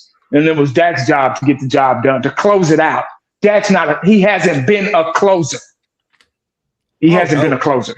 He can't even be a starter, an opener. He can't even close a truck deal. It's a Dan 12-5. Fuck Dan Quinn for that Green Bay game. He's up. Fuck him. When they punted on the second drive. Rex Ryan said, it was clear you can't stop the run. But at what point do you run? There's a thing actually called run blitz. When you can't stop the run is when you bring up your safeties and your linebackers, and they made no adjustments when they couldn't stop the run. Right. None. Well, they probably did. They just didn't have the talent to do it. He was like this. That's all he did. He's like, fuck this. I'm in Washington tomorrow. Yeah, exactly. Right. He made Do they lead the league in turnovers in the playoffs? Oh, They probably did. They just didn't have the talent to. I don't know. And then, but like Corner was right. He had the. He set them up for success when it came down to causing turnovers. So I don't know. It's just so many different ways you can look at it. You know, but I just think Dak should have he should have closed out. We were good enough to get to the big game, and we didn't do it. Yeah, and the problem is that we wouldn't even be talking about this today if Mike McCarthy and Dak Prescott left after 2023. They were supposed to ride out together, and we're supposed to have fresh coach in here. We're supposed to have fresh quarterback in here, and let's go do it again. That didn't happen. We got fuck around, hang around Larry, or whatever Mike McCarthy said. He was talking about Dak Prescott. We still got him here. Charlie fuck around Dak Prescott. All right? He's here still. There's no reason Four should still be here. The window came, the window went. I said, if you extend this guy again on Twitter, all these Dakota witnesses on Twitter, day one, do not extend Dak Prescott. Day two, oh, you don't know what you're talking about. You don't know football. I told them, you will never see that Dak Prescott again. You've seen it for 4 weeks, and then it disappeared. We gave Dak Prescott props for 4 weeks. And then it disappeared. When did they in that game, when in those playoff games, when did they score? Early, right? The other team. Oh, instantly, first drive. So Dan Quinn defense didn't work until later on when it was too late. His defense takes time to develop. It takes too long for the Dallas Cowboy defense to get in a rhythm early when we need them. We needed that early so they wouldn't have no points at all. See, the opposite of the game is to not let them score at all. At all. You got to be dominant. It's possible. We just didn't do it. And it took, I felt Dan Quinn's defense was okay. It was aggressive as far as turnovers, but it took too long to develop. It was too late. That's my opinion on that defense. That's why the 49ers had 19, probably early. If you look at those playoff games, I don't know when they scored, but a lot of those games were the other team, their offense was scoring early because it took us too long. It took us too long to adjust. I understand. I agree 1,000% that Dan Quinn's defense was based off of sending everything in but the kitchen sink, confusing people and the turnovers. But you're not going to consistently get that every single game. Every time. If that's your ace in the hole, there's going to be a game where and now you're in the playoffs against the better teams. You don't get it, then Yeah. Yes. man, I don't know. Shoulda, woulda, couldas. Shoulda, woulda, couldas. Yeah, I mean, you look at it, man. Golly. I mean, you look at the defense just in the playoff bracket alone. Texans defense stopped the Steelers scoring more than 6 points. And then the Patriots defense stopped the Texans from scoring more than 16 points. The Seahawks defense stopped the 49ers from scoring more than 6 points. Sometimes a defense that 19 looks good, but there's better defenses that can make them score even lower. And we didn't have that defense. Yeah, and it was Texans first round draft pick, a defensive lineman. Yeah, that's what it was. You got to establish that first. That's the first thing you got to do, especially in a playoff game and in a Super Bowl, is you got to establish that defense you got to make that defensive stand real quick, so that other team will be on their toes and have to try to adjust. See, when you come out slow like that defensively, they're gonna play with you, and we can do this, we can do that. And then it's gonna be easy for them. You don't make it easy for them because you're trying to prevent those prevent defenses. There's a lot of underneath shit that can go on, so you gotta be real careful. And see those first couple of series in the playoffs, teams are real nervous, especially defenses, because they're trying to fill each other out. So they don't want to get beat deep early. They don't want to get beat deep. You know what I'm saying? So a lot of that defense is like a safe defense in those first couple of series until somebody until somebody breaks and like, oh, okay, cool. And the Super Bowl with the Patriots and the Seahawks was prime example of that. Because it was a boring Super Bowl because the offense and the defense was playing just like you were saying. And then it finally took off late in the third and in the fourth. I See what I'm talking about? Fucking Dak is nervous before a regular season game. I can't even picture. They must have had to give him 17 Valium before Man. a game. Dak wouldn't last 5 minutes in the Super Bowl. No, He wouldn't last 5 minutes. Can you imagine his eyes would pop out of his head? My goodness.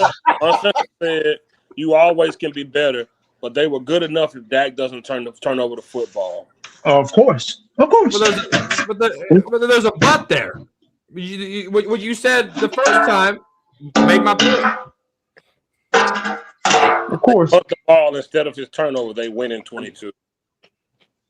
If they punt, I didn't even get to read that. What did he say? If they punt the ball, so yeah. Turnover, Yeah. they win. Mm-hmm. Who do they win? A playoff game? Look at corner. I mean, Just we're overall. settling for there's no guarantee that defense is going to be better in the divisional round or in the NFC Championship game. The team as a whole was not good enough. Well, Period. I think they were. I think they were corner. I just if Dak wouldn't have turned those balls over, I think it would have been a different outcome. Because I think the defense, we've said it. We've all said it. We've all got on here and said it. Of course, the defense can play better. Of course, any defense can play better.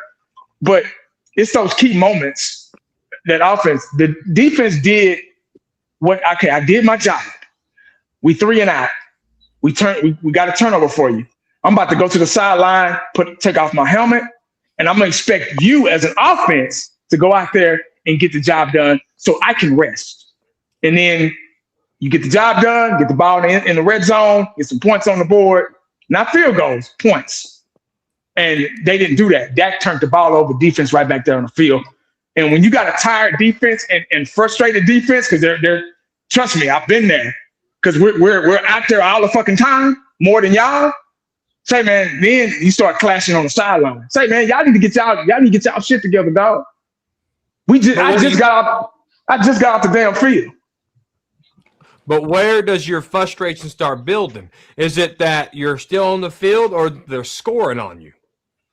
Because where does the frustration? Because the frustration for me when I played is these motherfuckers are scoring on us. They're not scoring on us. They're not scoring on you, corner. You doing your job though. You getting the ball back, corner. You and your defense are creating turnovers for your quarterback in that offense. You doing what you're supposed to do. You get back on the sideline and boom, turnover. You like shit, man. We just got. I just got off the field.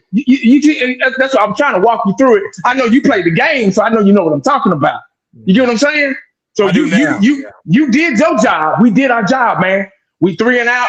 Got the ball back for him, man. All right, Dak, let's go, bro. It's on you. You got to get it done. I need to get some rest. Y'all get down there and milk that clock. Put a touchdown on the board. He didn't do that, man. He turned the ball right back over and gave it right back to him. And now we right back on the field. I ain't even caught my breath yet. I can't cover this dude that run a 4-5, 4-4 in front of me because I'm still tired from the last series. Mm-hmm. And now, like I explained to Fifth asked me why cornerbacks play so far off. Because I'm tired, man. This quarterback can't get the job done and keep the offense on the field. So Fifth, I got to back up to give this guy some respect because I'm tired. I'm winded. So he can't beat me deep. Your lungs are pink. Yo, shit. It's so crazy in college football, the University of Tennessee, when they run passing plays, with the reads, like the wide receivers that know the ball's not going to them, they're coached to run at like 25%. I swear to God. Oh yeah, because you're a decoy. You're a decoy at that time. In the league right now? The University of Tennessee, the college. Oh, okay. They're told to run only like a 25% when they know, like, they're the decoy. Yeah. They're not. Right. You better block somebody. If you ain't getting that ball, you better. The coach gonna watch somebody watching you. Yeah. Because when Kellen Moore was the reason for those 12 and 5. Dak was trash in 22. Only time put up big numbers in his career is when he had 2 number ones. When was that? When was that? Jared Goff, 6 years plus 25 plus and a better playoff record than Really? that. I just want to bring it full circle. I just wanted to be clear and fair because when I look at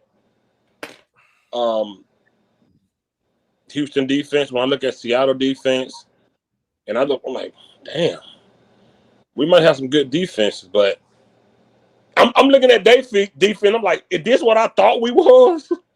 Like when I saw them 2 teams in the Super Bowl, I was like, is this what I thought we had? Because I'm looking at these guys like, damn, they ain't scoring shit.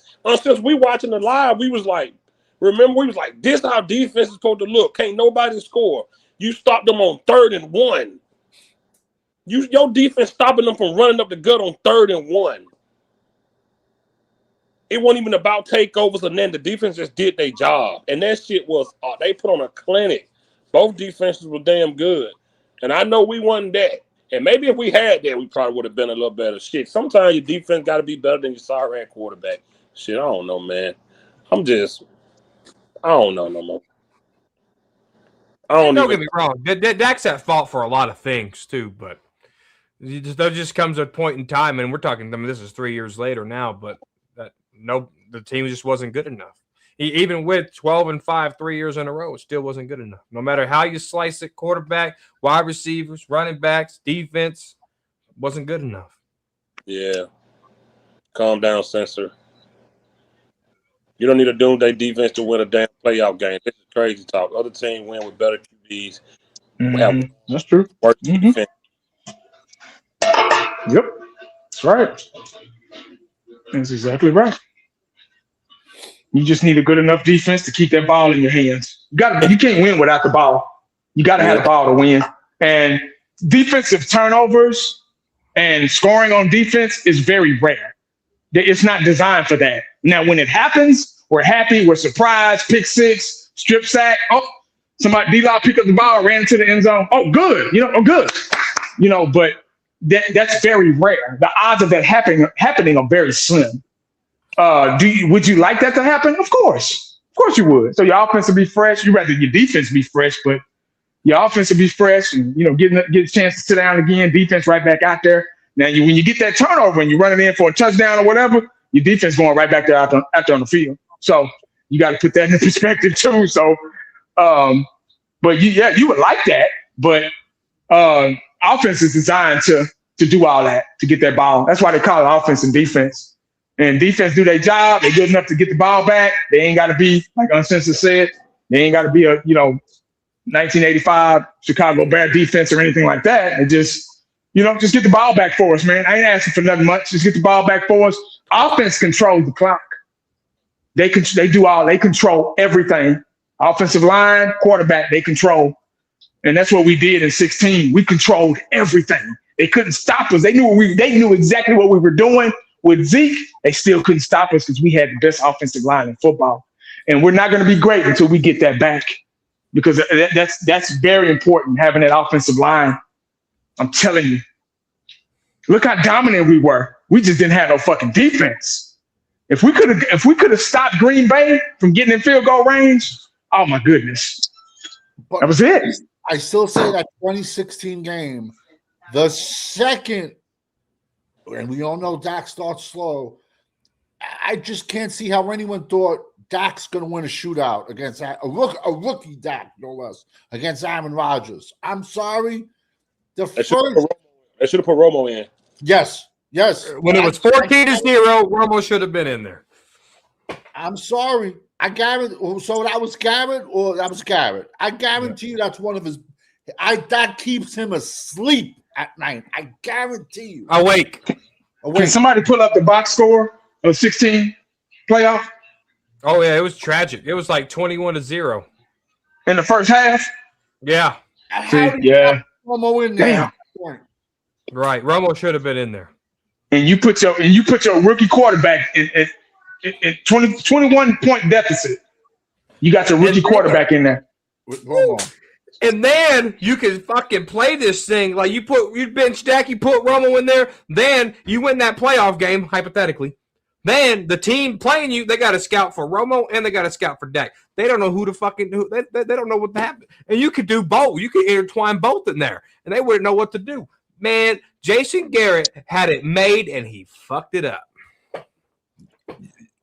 Romo should. I'm sorry. But hey, well, 1980 was talking about pick sixes and all that, and I would get happy. It brought me into a time of celebration, right? How do you guys celebrate a defensive turnover like a pick six, like they're running 40 yards to the end zone? How do you guys celebrate it? I'll be quiet and looking for flags. That's like winning a lottery for me. Dude, I start running with them. I start running in place with them. That's what I do. First, I look for flag. No flag, I'm jumping up and down. Oh, I'm running. I start running with them. That's better than an offensive touchdown. Oh yeah. Because like I say, it's very rare. And when when Prime got a pick six, he running and taking it up. That the whole Cowboy, everybody's on the sideline running with him. They running with him. Go Dion, That's just how it was, man. And it just those getting those defensive turnovers shows complete dominance on both sides of the ball. Complete dominance. Absolutely. Look at that. There you go, 80 right there. It was Green. 21-3. Let me see. Let me wipe my hands. I'm trying to season the meat. Let me wipe my hands. I can't see that. I gotta zoom in. I'm a no. Where's the score? Oh, I see it at the top. How do you not make that change, man? Go to scoring drives. So we had they scored in the first quarter. We kicked the field goal. Then they scored 2 touchdowns and we only scored once. So they already dominated us in that first half.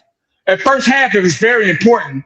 And if the Dallas Cowboys got to figure out how to be dominant in that first half. We start out, and that's for years. We've been starting off slow for years. Look at that 0 in the third quarter, though. We didn't score it. 0 points in the third quarter. That must keep them awake at night. Now fourth quarter, it was too late. We were starting to come back and create doubt for the Green Bay Packers, and then we held them to 6. The defense did a good job. I guess it was 2 field goals. Y'all see that right there? Look at them numbers right there for that game, boy. You see that? Still lost. 88, 132. 2 tubs, man. I'm sorry.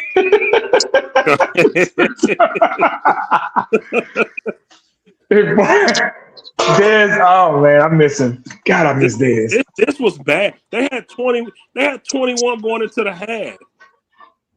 Look at the Zeke. Zeke had 22. Third quarter, and then fourth quarter is what people argue with us about. You remember what Dak did in the fourth quarter? The house was already burning down. Yeah, they say that when we lost the last playoff game to the Packers. When the Packers had their backups in. Oh, we had look what I don't get me started. Before we got that 10, they was kicking our ass. We scored that towards the end of that quarter. Romo should have been in that game. Romo goes in the game, it changes automatically, man.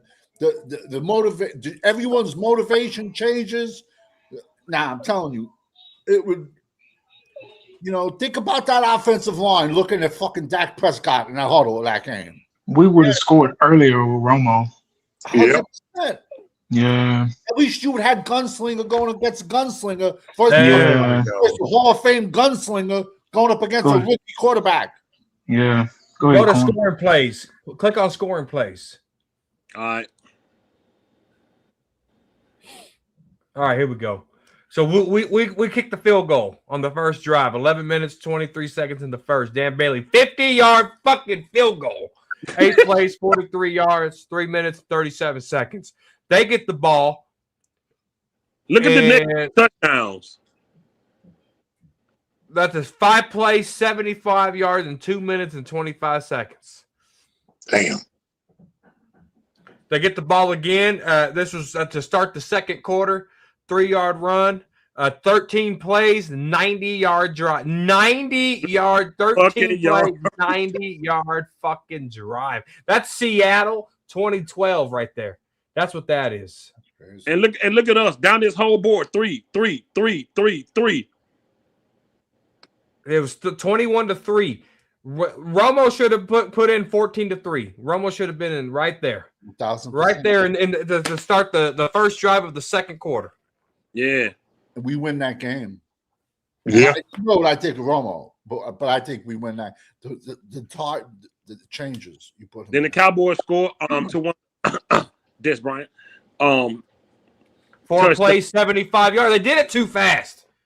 4 plays, 75 yards? Damn, that's 25 a clip. I mean, that's not 25 a clip. That's damn near 20 yards a clip. Then we back to Old Faithful, Dan Bailey, field goal. With 1 minute to go in the second half, before 10 plays, 36 yards. 10 plays for 36 fucking yards. Oh my God. What was every play? A quarterback sneak? Jesus Christ. Then top of the third, Green Bay. They came in to score. 6 plays, 75 yards. 3 minutes and 35 seconds. Fuck. Red zone defense, man. 2016 was not as good as we thought it was. But I mean, how is that like the week coming up to that game? Like when the coaches get together and they do their meetings, or even Jerry, because Jerry's probably insensitive in these meetings, and he probably runs them, Jerry. Because if the NFL would allow Jerry to coach, he fucking would. But how is that not even brought up? Hey, we got a rookie. If he starts slow, we have a finally healthy Tony Romo. How is that not even like ready to go? A plan? How do you not tell him even? Yo, be prepared Sunday. You got Witten with a touchdown. Yeah, he got a new wig for that fucking game. You know, With a touchdown. 10 plays, 59 yards. 5 minutes and 40 seconds. And you got Dez, 4 minutes in the fourth, 11 plays, 80 yards. 5 minutes and 6 seconds. This second touchdown. You got Crosby. 2-point conversion. that was a tough Press. game, bro. Dak ran it in for a 2-point. Crosby, Tied it up. 56-yard, man. Then we get the ball. Of course, we couldn't score a touchdown. 6 plays, 42 yards. Tied it up. Tied it 35 seconds left. 35 They went seconds. 6 plays, 43 yards in 35 fucking seconds. And then Mason Crosby with the 51-yarder. That field goal was so out and in. It was so crazy. He always killed us. That was a bad coaching, man. God damn. Fuck, man. Well, David Irvin was being held on that field goal play, though. But still, though, how is that like? Yo, the second he has a hiccup, yo, you tell Romo like, yo, you're going. I mean, come on, man. Like that's coaching. Yeah.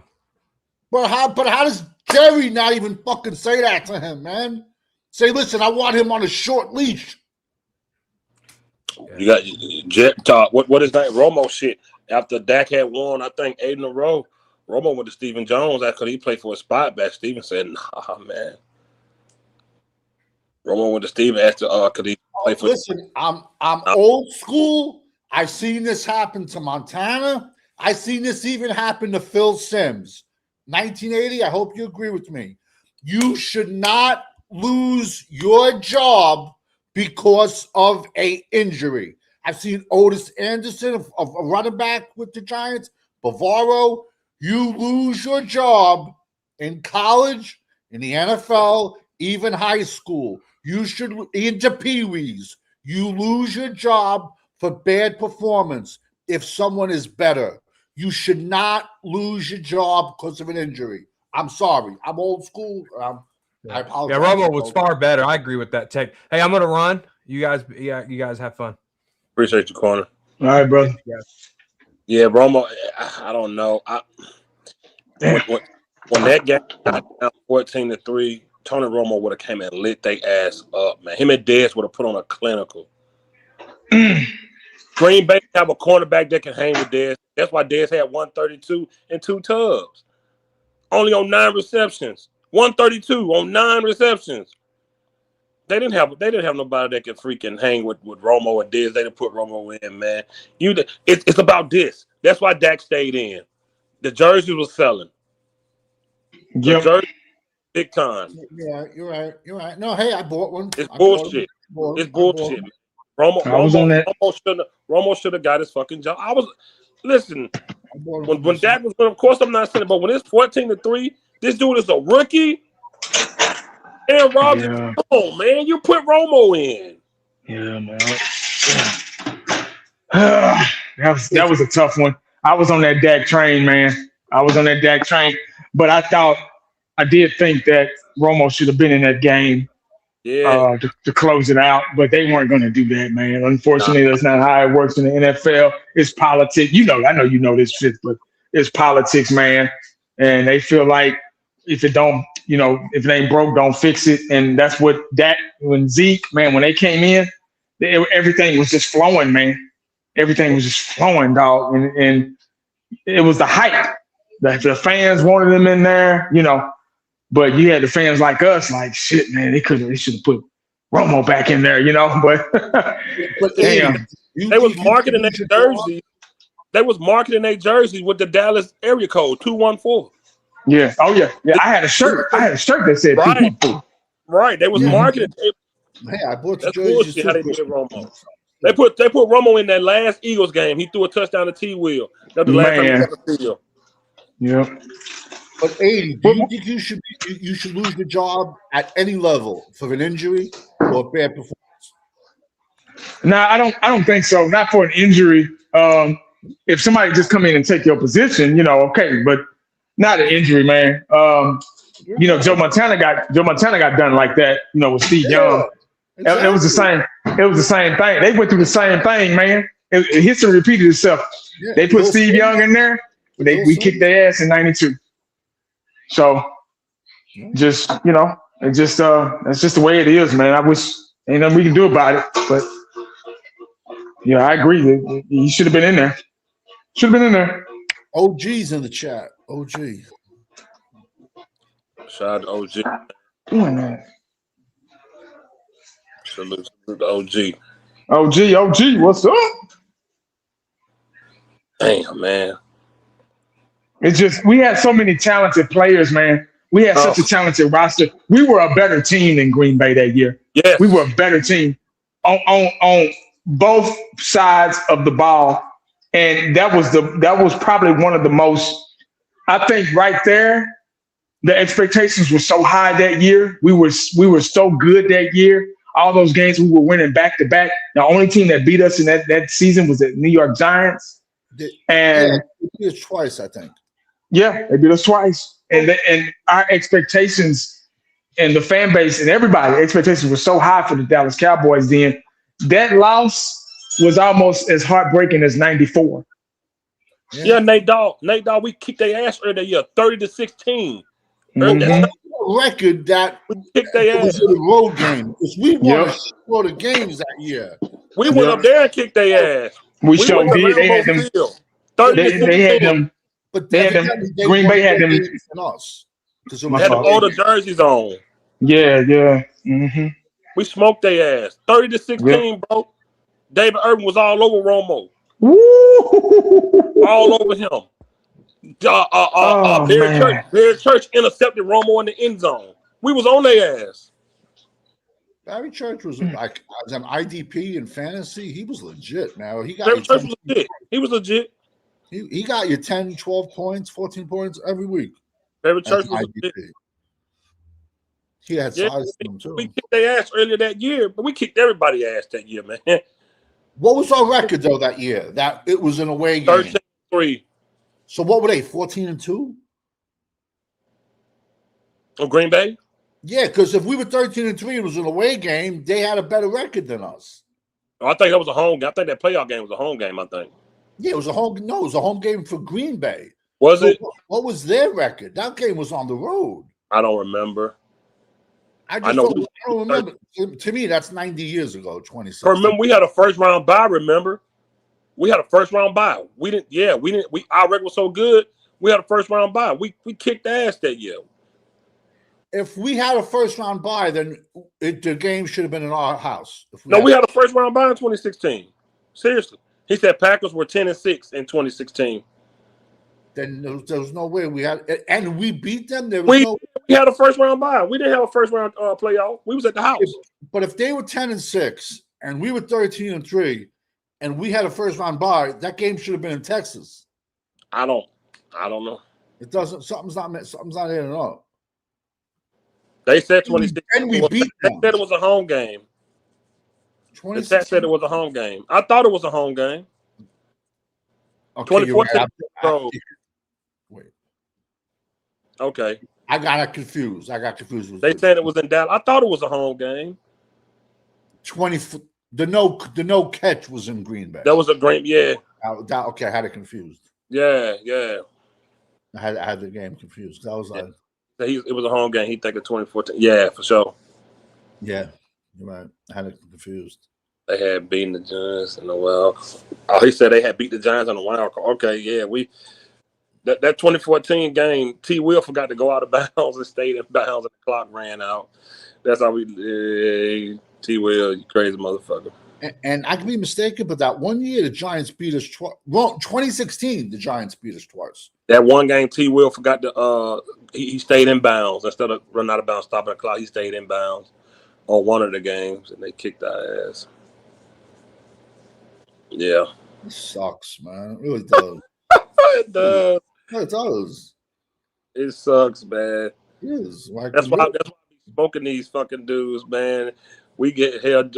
I'm starting calling him the Junk Meister. The Junk Meister don't even talk football no more. The Junk Meister. His name the Junk Meister now, man. This dude, he over on WNBA, man. He said we're gonna have. On there last night. I went in the chat. I go, "What game you going to?" He never answered me. Okay, Uncensored, we can do that. Get up, Uncensored. I want you to start how you start. I got beef with so and so and so and so. We can do it when you come up here. Yeah, for sure. I probably won't be live again till Friday, freaking Friday. But yeah, we definitely revisit history, brother. Green Bay beat the Giants wild card in 2016. The Giants, Odell, that's an overrated receiver to me. Odell Beckham. He's known for one catch. And we won that game. Yeah. That game had that catch and we beat them.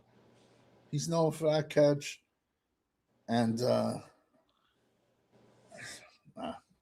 yeah, we gonna do it. We gonna Uncensored, we'll do it Friday. I'm gonna have that box score up here and everything from that Green Bay game. Are you guys off Monday? Oh yeah, OG, for sure, man. For sure. Yeah, I'm actually about to switch location. I'm finna move in the next month. I'll be moving in like a month. At the end of June, I'll be moving. Start back at and that was the next thing. Captain Comeback. Hey, that's that dude like God down there in Texas, man. They all said he could have ran for president. No, legit, I swear to God. He was, went to the Naval Academy, did 5 years in Vietnam. He goes to the NFL late. 28-year-old rookie. So I'm sorry if he comes in at 22, that's another ring. We had so many lost rings. The one game against Pittsburgh, we had a tight end. His name was Jackie Smith. He's in the Hall of Fame, but he originally played for the Cardinals for like a shit. This guy could catch anything. And the crazy thing is he's known Staubach put the ball right in his hands. It was like a 10, 12-yard pass, right? A touchdown. And Jackie Smith dropped it. And you saw Staubach's reaction, and Jackie Smith is a Hall of Famer, and that's what he's known for, dropping that pass in the Super Bowl, man. I hate the Steelers.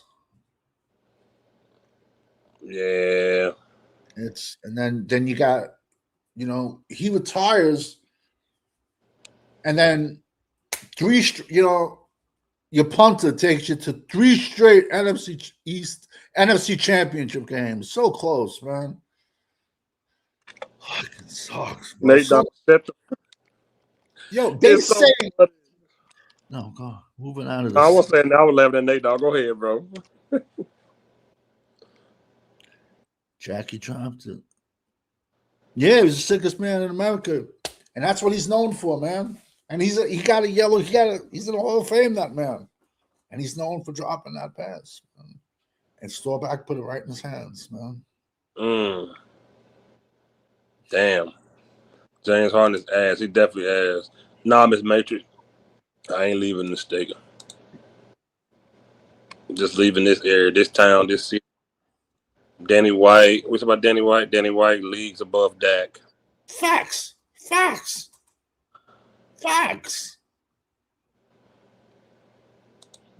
He took a declining team to 3 straight NFC Championship games, and the one game was, I'm sorry, out to this day, Montana was throwing that ball away. He was throwing that away. I'm sorry. It was just pure fucking time. And we would have destroyed the Cincinnati Bengals in that Super Bowl. We would have lit them apart. We would have lit them up. And then 94, we lose. And then the first fucking play, excuse my language, when San Fran plays San Diego, it was like the first play of the game. Fucking Steve Young throws like an 80-yard touchdown, man. I'm like, but I blame Jerry. I blame Jerry for all this. I do. I'm sorry. He's the man that makes all the decisions. I blame him for it all. They say when they hired Switzer, the first words out of his fucking mouth was, how do I get used to reconsider this? Because even Switzer said, this doesn't make sense. This is insane. Those were the first words out of Switzer's mouth. He was like, how do I not get you guys to fix whatever? And I've heard stories about what the real reason was that could make two guys like that, but come on, bro. You fire a guy that wins 2 straight Super Bowls. Okay. That shit crazy, man. I don't even understand, bro. I just gotta. Jeez, man. But we got Cowboy Chicky Champ. What Champ at? There you go. What up, Champ? All right, man. I'm back. Yes, sir. Well, you about to end it? Oh, probably about 5 minutes. Okay. Yeah, man. We were just talking about that damn sorry. He said Jimmy was fucking Jerry White. Oh, what? No way. What? I didn't want to say it. I did not want to say it. I didn't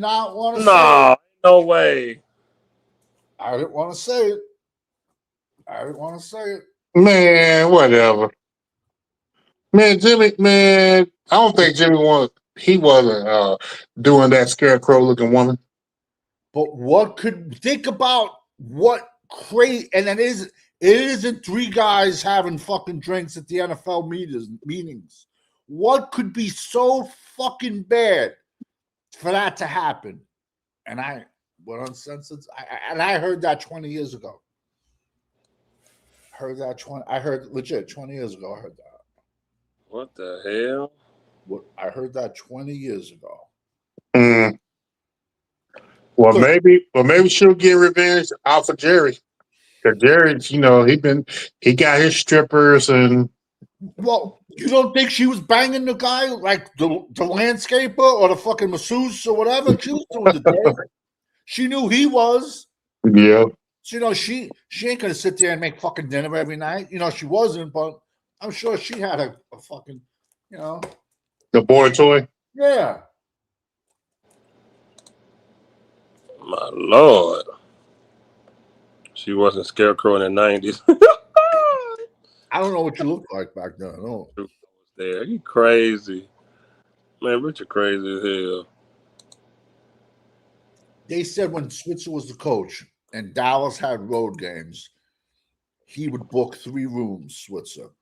1 for him and his girlfriend, 1 for him and his mistress, and 1 for him and whoever he met on that trip, Switzerland. The players love them though. I ain't gonna lie, man. I ain't gonna lie. My grading went down for this draft, man. We didn't do the right things defensively, man. No defensive tackles. You know what? If they were going to reach for Lawrence, they might well just reach for the linebackers that were in the second round. Before I did a video, because I found who I actually would have drafted and went pick by pick by pick. And I go, especially with the 2 5s we gave away to move up one spot. This ain't. You have to look at the Caleb Downs pick. 3 picks for one player. That's the way you have to look at it. We gave up 2 picks to move up one spot. We got Miami rickrolled us. I'm sorry, man. And they brought Dylan Diener in as a 30 visit, so it's not like you were going from, let's say, I'm just trying an example, like grade A beef to like a fucking piece of salami, bologna. So it's like, I don't know. Like I said, that's 3 players. 3 players for one. I don't know. I hope he said Reed. Hell no, I ain't said I had no crush on no Snow Bunny. Don't you ever in your life. But in your life. Chocolate milk. Rock and roll cake. I don't know now. Like a little give me a little Selena one day now. Then we might have a little Megan Fox. No, I said Megan Fox was bad back in the day. That's the girl from Terminator. Transformers. Yeah. Yeah, she could have got it, of course. Yeah. You've cracked a Snow Bunny. Never. What about from AlabamaSingles.com? I don't know what that is. Y'all better stop that corner right there. I don't know what that is. Oh, my bad. I thought it was RollTide.com. RollTideSingles.com. Yeah, because she was pretty, bro. But no, I ain't never. I'll tell you now, Kentucky's a rough state. Oof. Oh. Oof. I want a Harley, y'all. And I think I'm going to get me one next year. Get an older one, not an old one. Ooh, I want the Road Glide, man. I had a bad experience on a motorcycle. Did you? Man, I was desperate. I was struggling, man. I had just dropped out of college like a dumbass, and in between jobs, and I needed transportation. And this guy I used to work with, he was gonna get him a brand new bike, and he was gonna give me the bike that he had. I forgot what kind of bike it was. Don't give me the line. It was a Ninja something. I don't remember. And I ain't never been on a bike. I ain't never tried to ride a bike or anything. He was like, man, you know how to ride a bike? I was like, nah. He's like, I can give you this one, man, because I'm about to get a new one. And man, I was so desperate. I was like, okay, cool. Should I give me a helmet? Boom, boom, boom. Man, I got on that bike. That bike went down the road without my ass. Oh my God. Bro.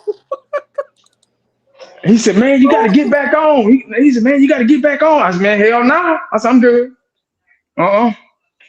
Yeah, that shit fucked me up, y'all. I said, oh, never again. Oh my God. Yeah. That's so funny. Very bad you get a second chance. Is that a bike went down the road without, boy, that is so goddamn. Because it got away. I thought it was just a matter of getting on and, doing a little hand thing and, just riding off into the sunset. And I gave it too much power. And when I did that, it went up in the air and I was trying to hold on to it and control it. And I just let it go because it was dragging me. And shit, that motherfucker kept going. I was on the ground. Oh my God. Yeah, it fucked me up. You said Ninja, right? It was some kind of Ninja, man. I can't remember. That's why. It's one of the smaller bikes. Yeah, it was powerful. I got you, Uncensored. Hold up. I got you 1 second. Let me see can I add this in here. Yeah, What is this? 1980 done some dumb shit in my day, Jack. Tell you. Let me see if it let me pull it up.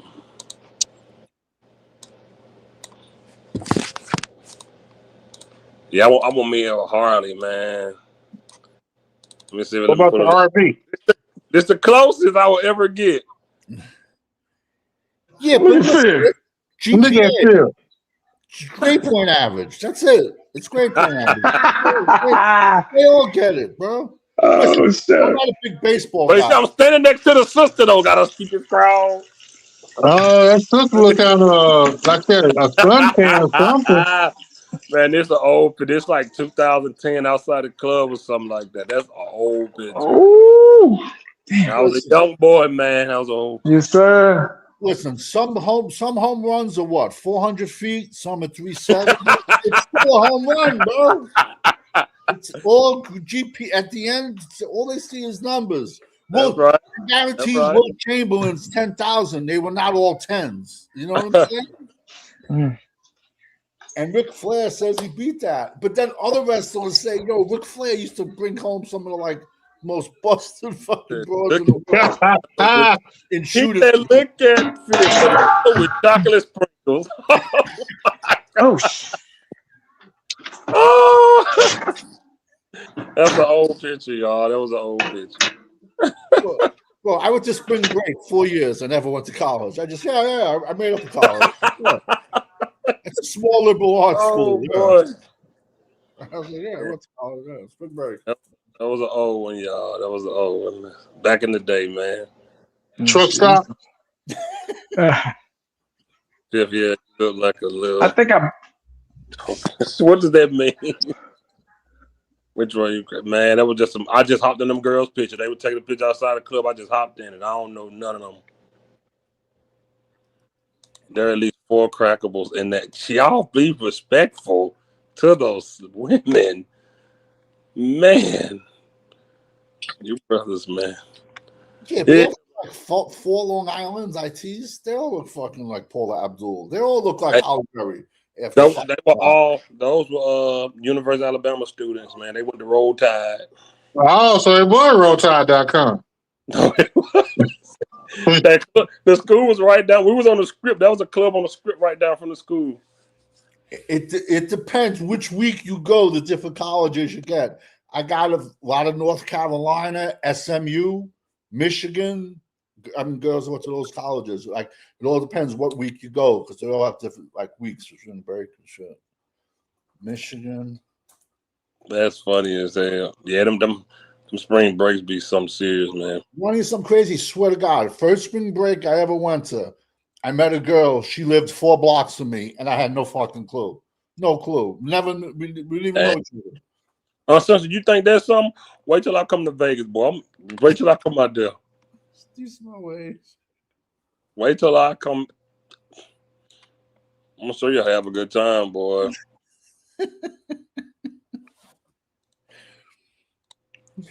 I can't do it like I used to. I'm an old man now. Back then I could drink. Now I can't. I go to sleep now.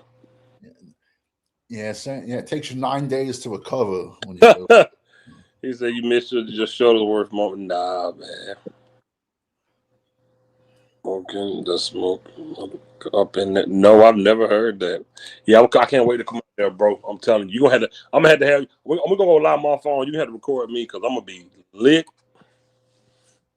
I'm gonna have a time out there, man. I'm gonna have a great time out there. I ain't gonna make. You'll be saying Rudolph the Red-Nosed Reindeer. Oh, last time I was out there with a psycho. I should have went. I probably went to the draft and met up with Corner and Blog, but I ended up going to Vegas with that. Oh my goodness. Yeah, man. Oh my goodness. Imagine you and somebody getting a family union, a big house with you and your family, and he tell you, "Yeah, bro, I'm on the run, bro." On the run. What an idiot. Yeah, run the other fucking way. I was like, what are you I got my family in this house, and you telling me you're on the run? Yeah, you said one on West Coast?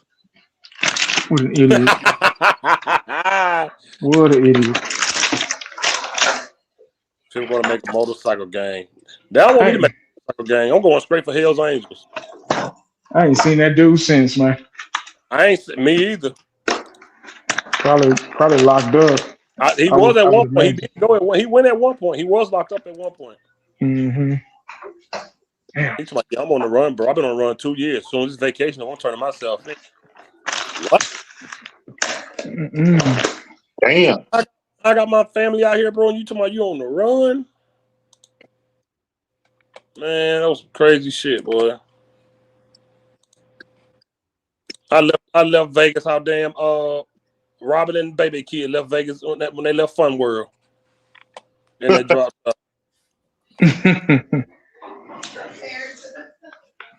Damn.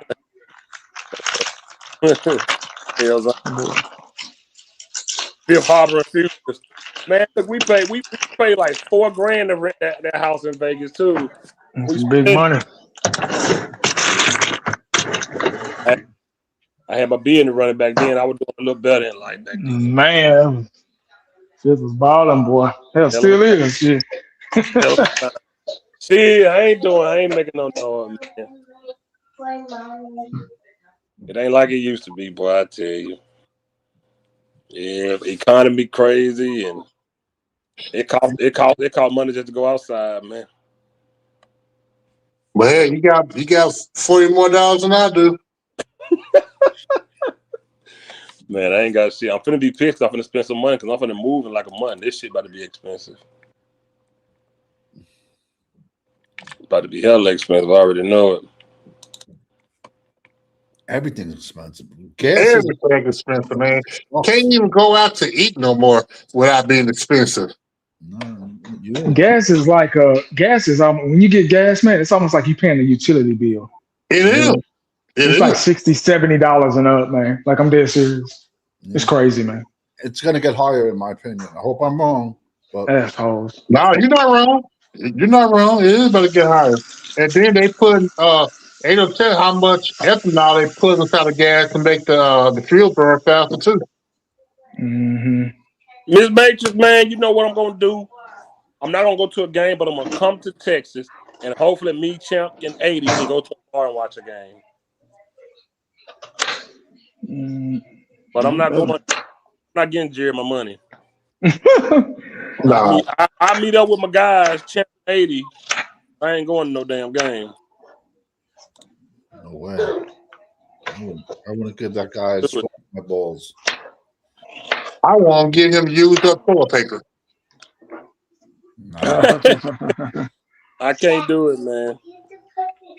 Yo, 2 years ago, on the first day of free agency, when they all went on vacation on his yacht, first of all, it should have sunk. But secondly, you can't tell me they wasn't all on that boat laughing their asses off. You can't tell me they weren't. I mean, no, it's free agency. Fuck it. Let's go on vacation. Let me look at the schedule uncensored. I'll tell you when I go down there. Definitely meet up with my guys for sure. Yeah, I ain't gonna lie. I wanted to meet up with 80 on my way to Vegas because I drove and I stayed at the Crown Plaza downtown Dallas. I got in my car. I was gonna call 80, but then somebody on the phone told me, "Hey man, you know they got a club called DG's, the Script Club." I was like, "What?"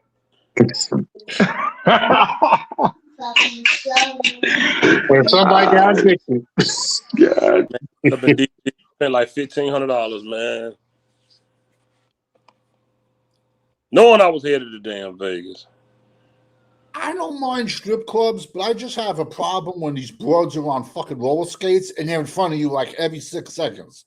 You know, like I don't have a problem with them, but it's like you just didn't even have a sip of your drink and she's right back in front of you again. You know, and you're like, oh, slow the fuck down a little bit. You know. All right, let me tell you something, Saturday. We're going to a black strip club. Ain't no roller skates, high heels and big booties. I've been to them before.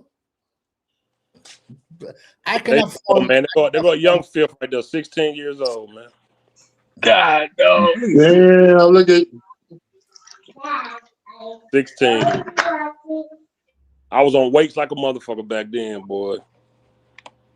High school. Yeah, man. Young boy.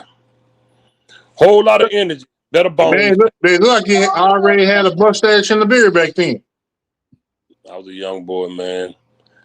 Better bone, better back then, man. Now my back ain't worth a damn. Yeah, a bad back is like luggage. You have it for life. You know what I'm saying? Mm. You look like your name, Travis. That's racist. Damn, that's racist. Yeah. Hell of a time, man. Damn semi done tore my damn back up, boy. Damn 18 willing to tow it up, man. Don't y'all drive trucks, man. No, Don't do it. I'm telling you. They'll age you. They'll put some age on you. That's for sure. No, what was worse? They're driving trucks or driving the city bus. You got to Ooh. deal with all type of People. energy, Oh. crazy people, Ooh. bad kids, yeah. Jesus. traffic.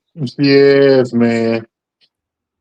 Yeah, that's gotta be a real job. And people, like you, if you run behind because of the traffic, people on the bus, they're thinking it's your fault. Yeah, I be hearing about them buses nightmares, man. And then what's worse, a bus bunny with 3-4 kids trying to holler at you. Ooh. Yeah, well, she's trying to get the little crumb snatchers a free ride. You know what I'm trying to Well, say? nah, she go with her baby daddy. They quit her. Ooh wee. Yeah, man. I be seeing stuff on the internet too, boy. Them bus, they be fighting the damn passengers. Yeah. Yeah. I be like, what the hell? I I ain't saw no one. I saw one where this guy spit on the bus driver. Well, that bus driver did him like Mike Tyson. Remember back in the day when that bus driver uppercut that woman? Yeah, because she spit on him too. Yeah. Mm. He said you act like a man. I'm gonna treat you like a man. Uppercutted the crap out of her, man. There was I don't know if you saw it. There was a funny one where they took a midget and they dressed him like a little kid, and they had a yellow bus, and the bus driver took the kid and just launched them, and then everyone started like trying to attack the bus driver. In fact, it's a little kid, you can't treat him like that. And they started taking his hoods off and shit, and it was Deuce Vaughn. But no, that's a legit video. It was a midget. And they I saw that. Yeah, it was like he was in New York or Chicago. Yeah, it was 1,000% was there. Wow.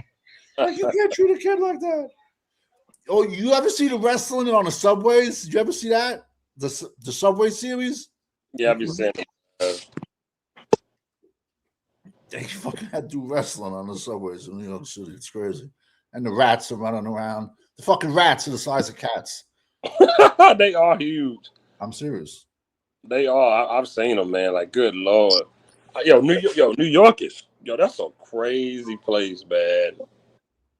It sure is. New York City is not a city. That's a different world. All y'all on an island up there. Y'all just on islands, man. It's like the original Escape from New York. That was an awesome movie. Oh my God, Snake Blitzen. Call me Snake. Did you ever watch Bad Boys? Did you ever watch Bad Boys the other night? The original? Oh no, I couldn't remember what the damn name of it was, dude. Bad Boys from the 80s. Oh, I couldn't think of the name for nothing, bro. I was wondering. I forgot to ask you, but yes, the original Escape from New York. That was good. I like Escape from LA too. Yeah, they just don't make movies like that no more. It seems. No, they sure don't. No, they don't. And then, at least as a kid, you could take a girl to the movies for like $20. You go to the movies now, it's fucking $200. You got food. A large Coke is $5, man. Yeah, it's airport prices in the damn movie theaters, man.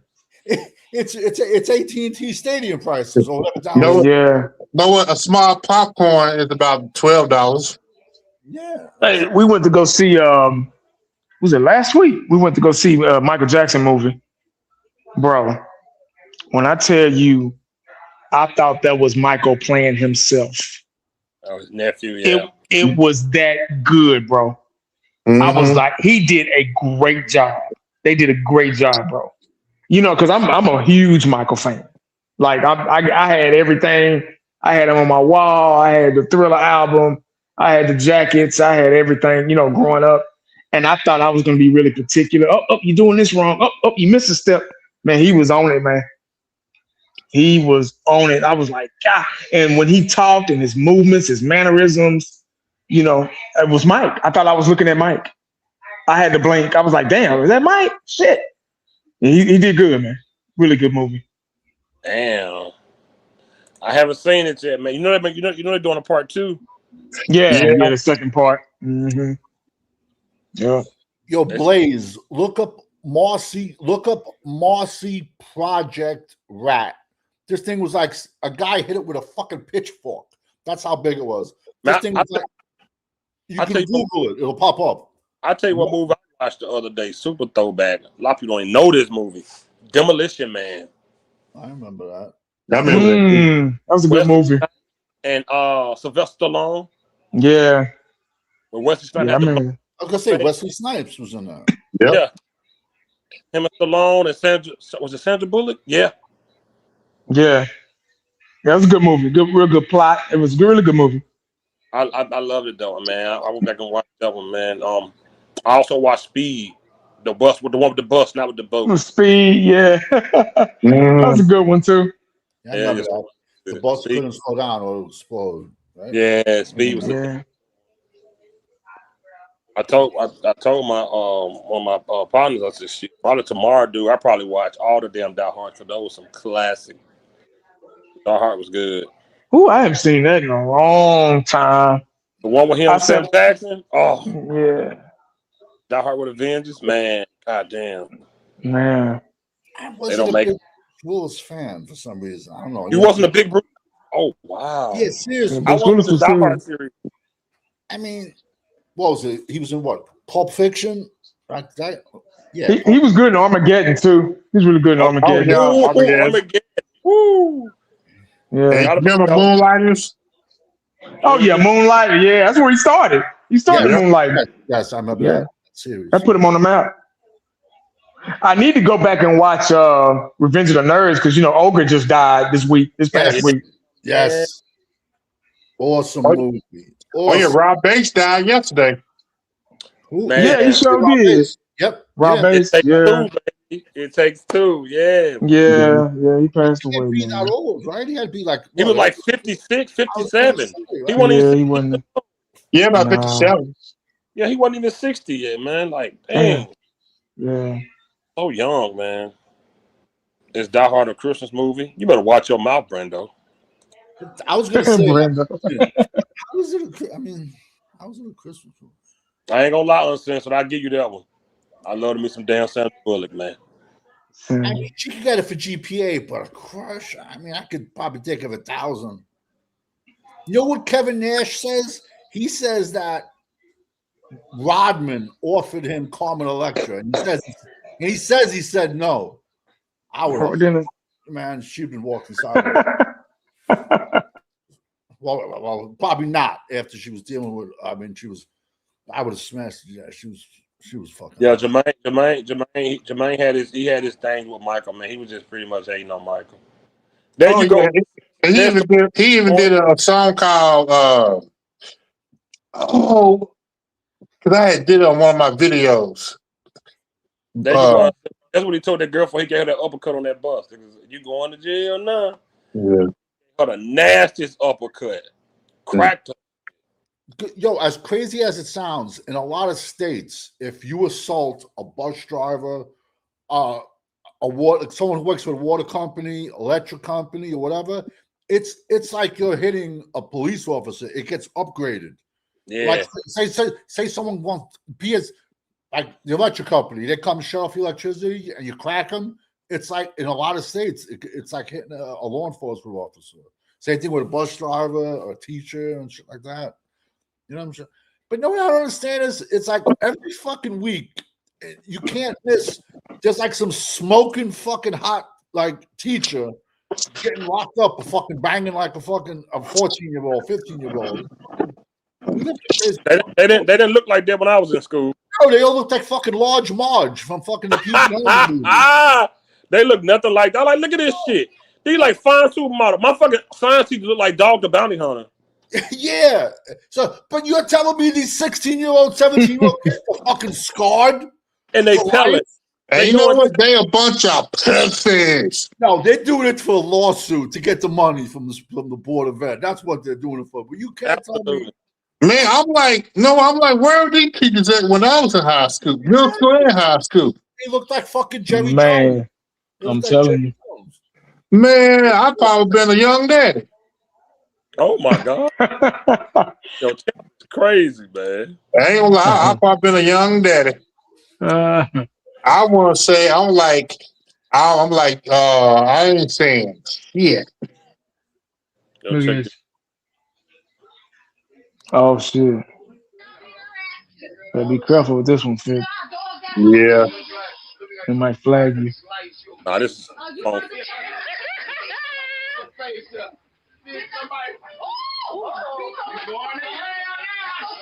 They're going to jail now. Mm. Yeah, it wasn't good. Mm. That's why I want to do the Jerry Jones and Stephen Jones. Yeah, I would just want to do like the Nikita, the sickle. I still can't get over the dance when they drafted Sharon Rivera. I finally saw that. I can't. oh my God. I can't It was believe he was in that building. I couldn't believe he was doing that up there, dude. It was a 6'7", 350-pound defensive tackle, the only walker on the board. And I'm like, please get him. Another injured player. I lost it. I'm like, Oh my God. That's insane. We're going on 2 hours and 30 minutes, y'all. Get up out of here. I appreciate y'all for coming on. All right, brother. Peace, All right. y'all. Y'all have a good Sunday and Monday, whatever. Yeah, Everybody- Monday, 3-day weekend. Yep. All right, y'all.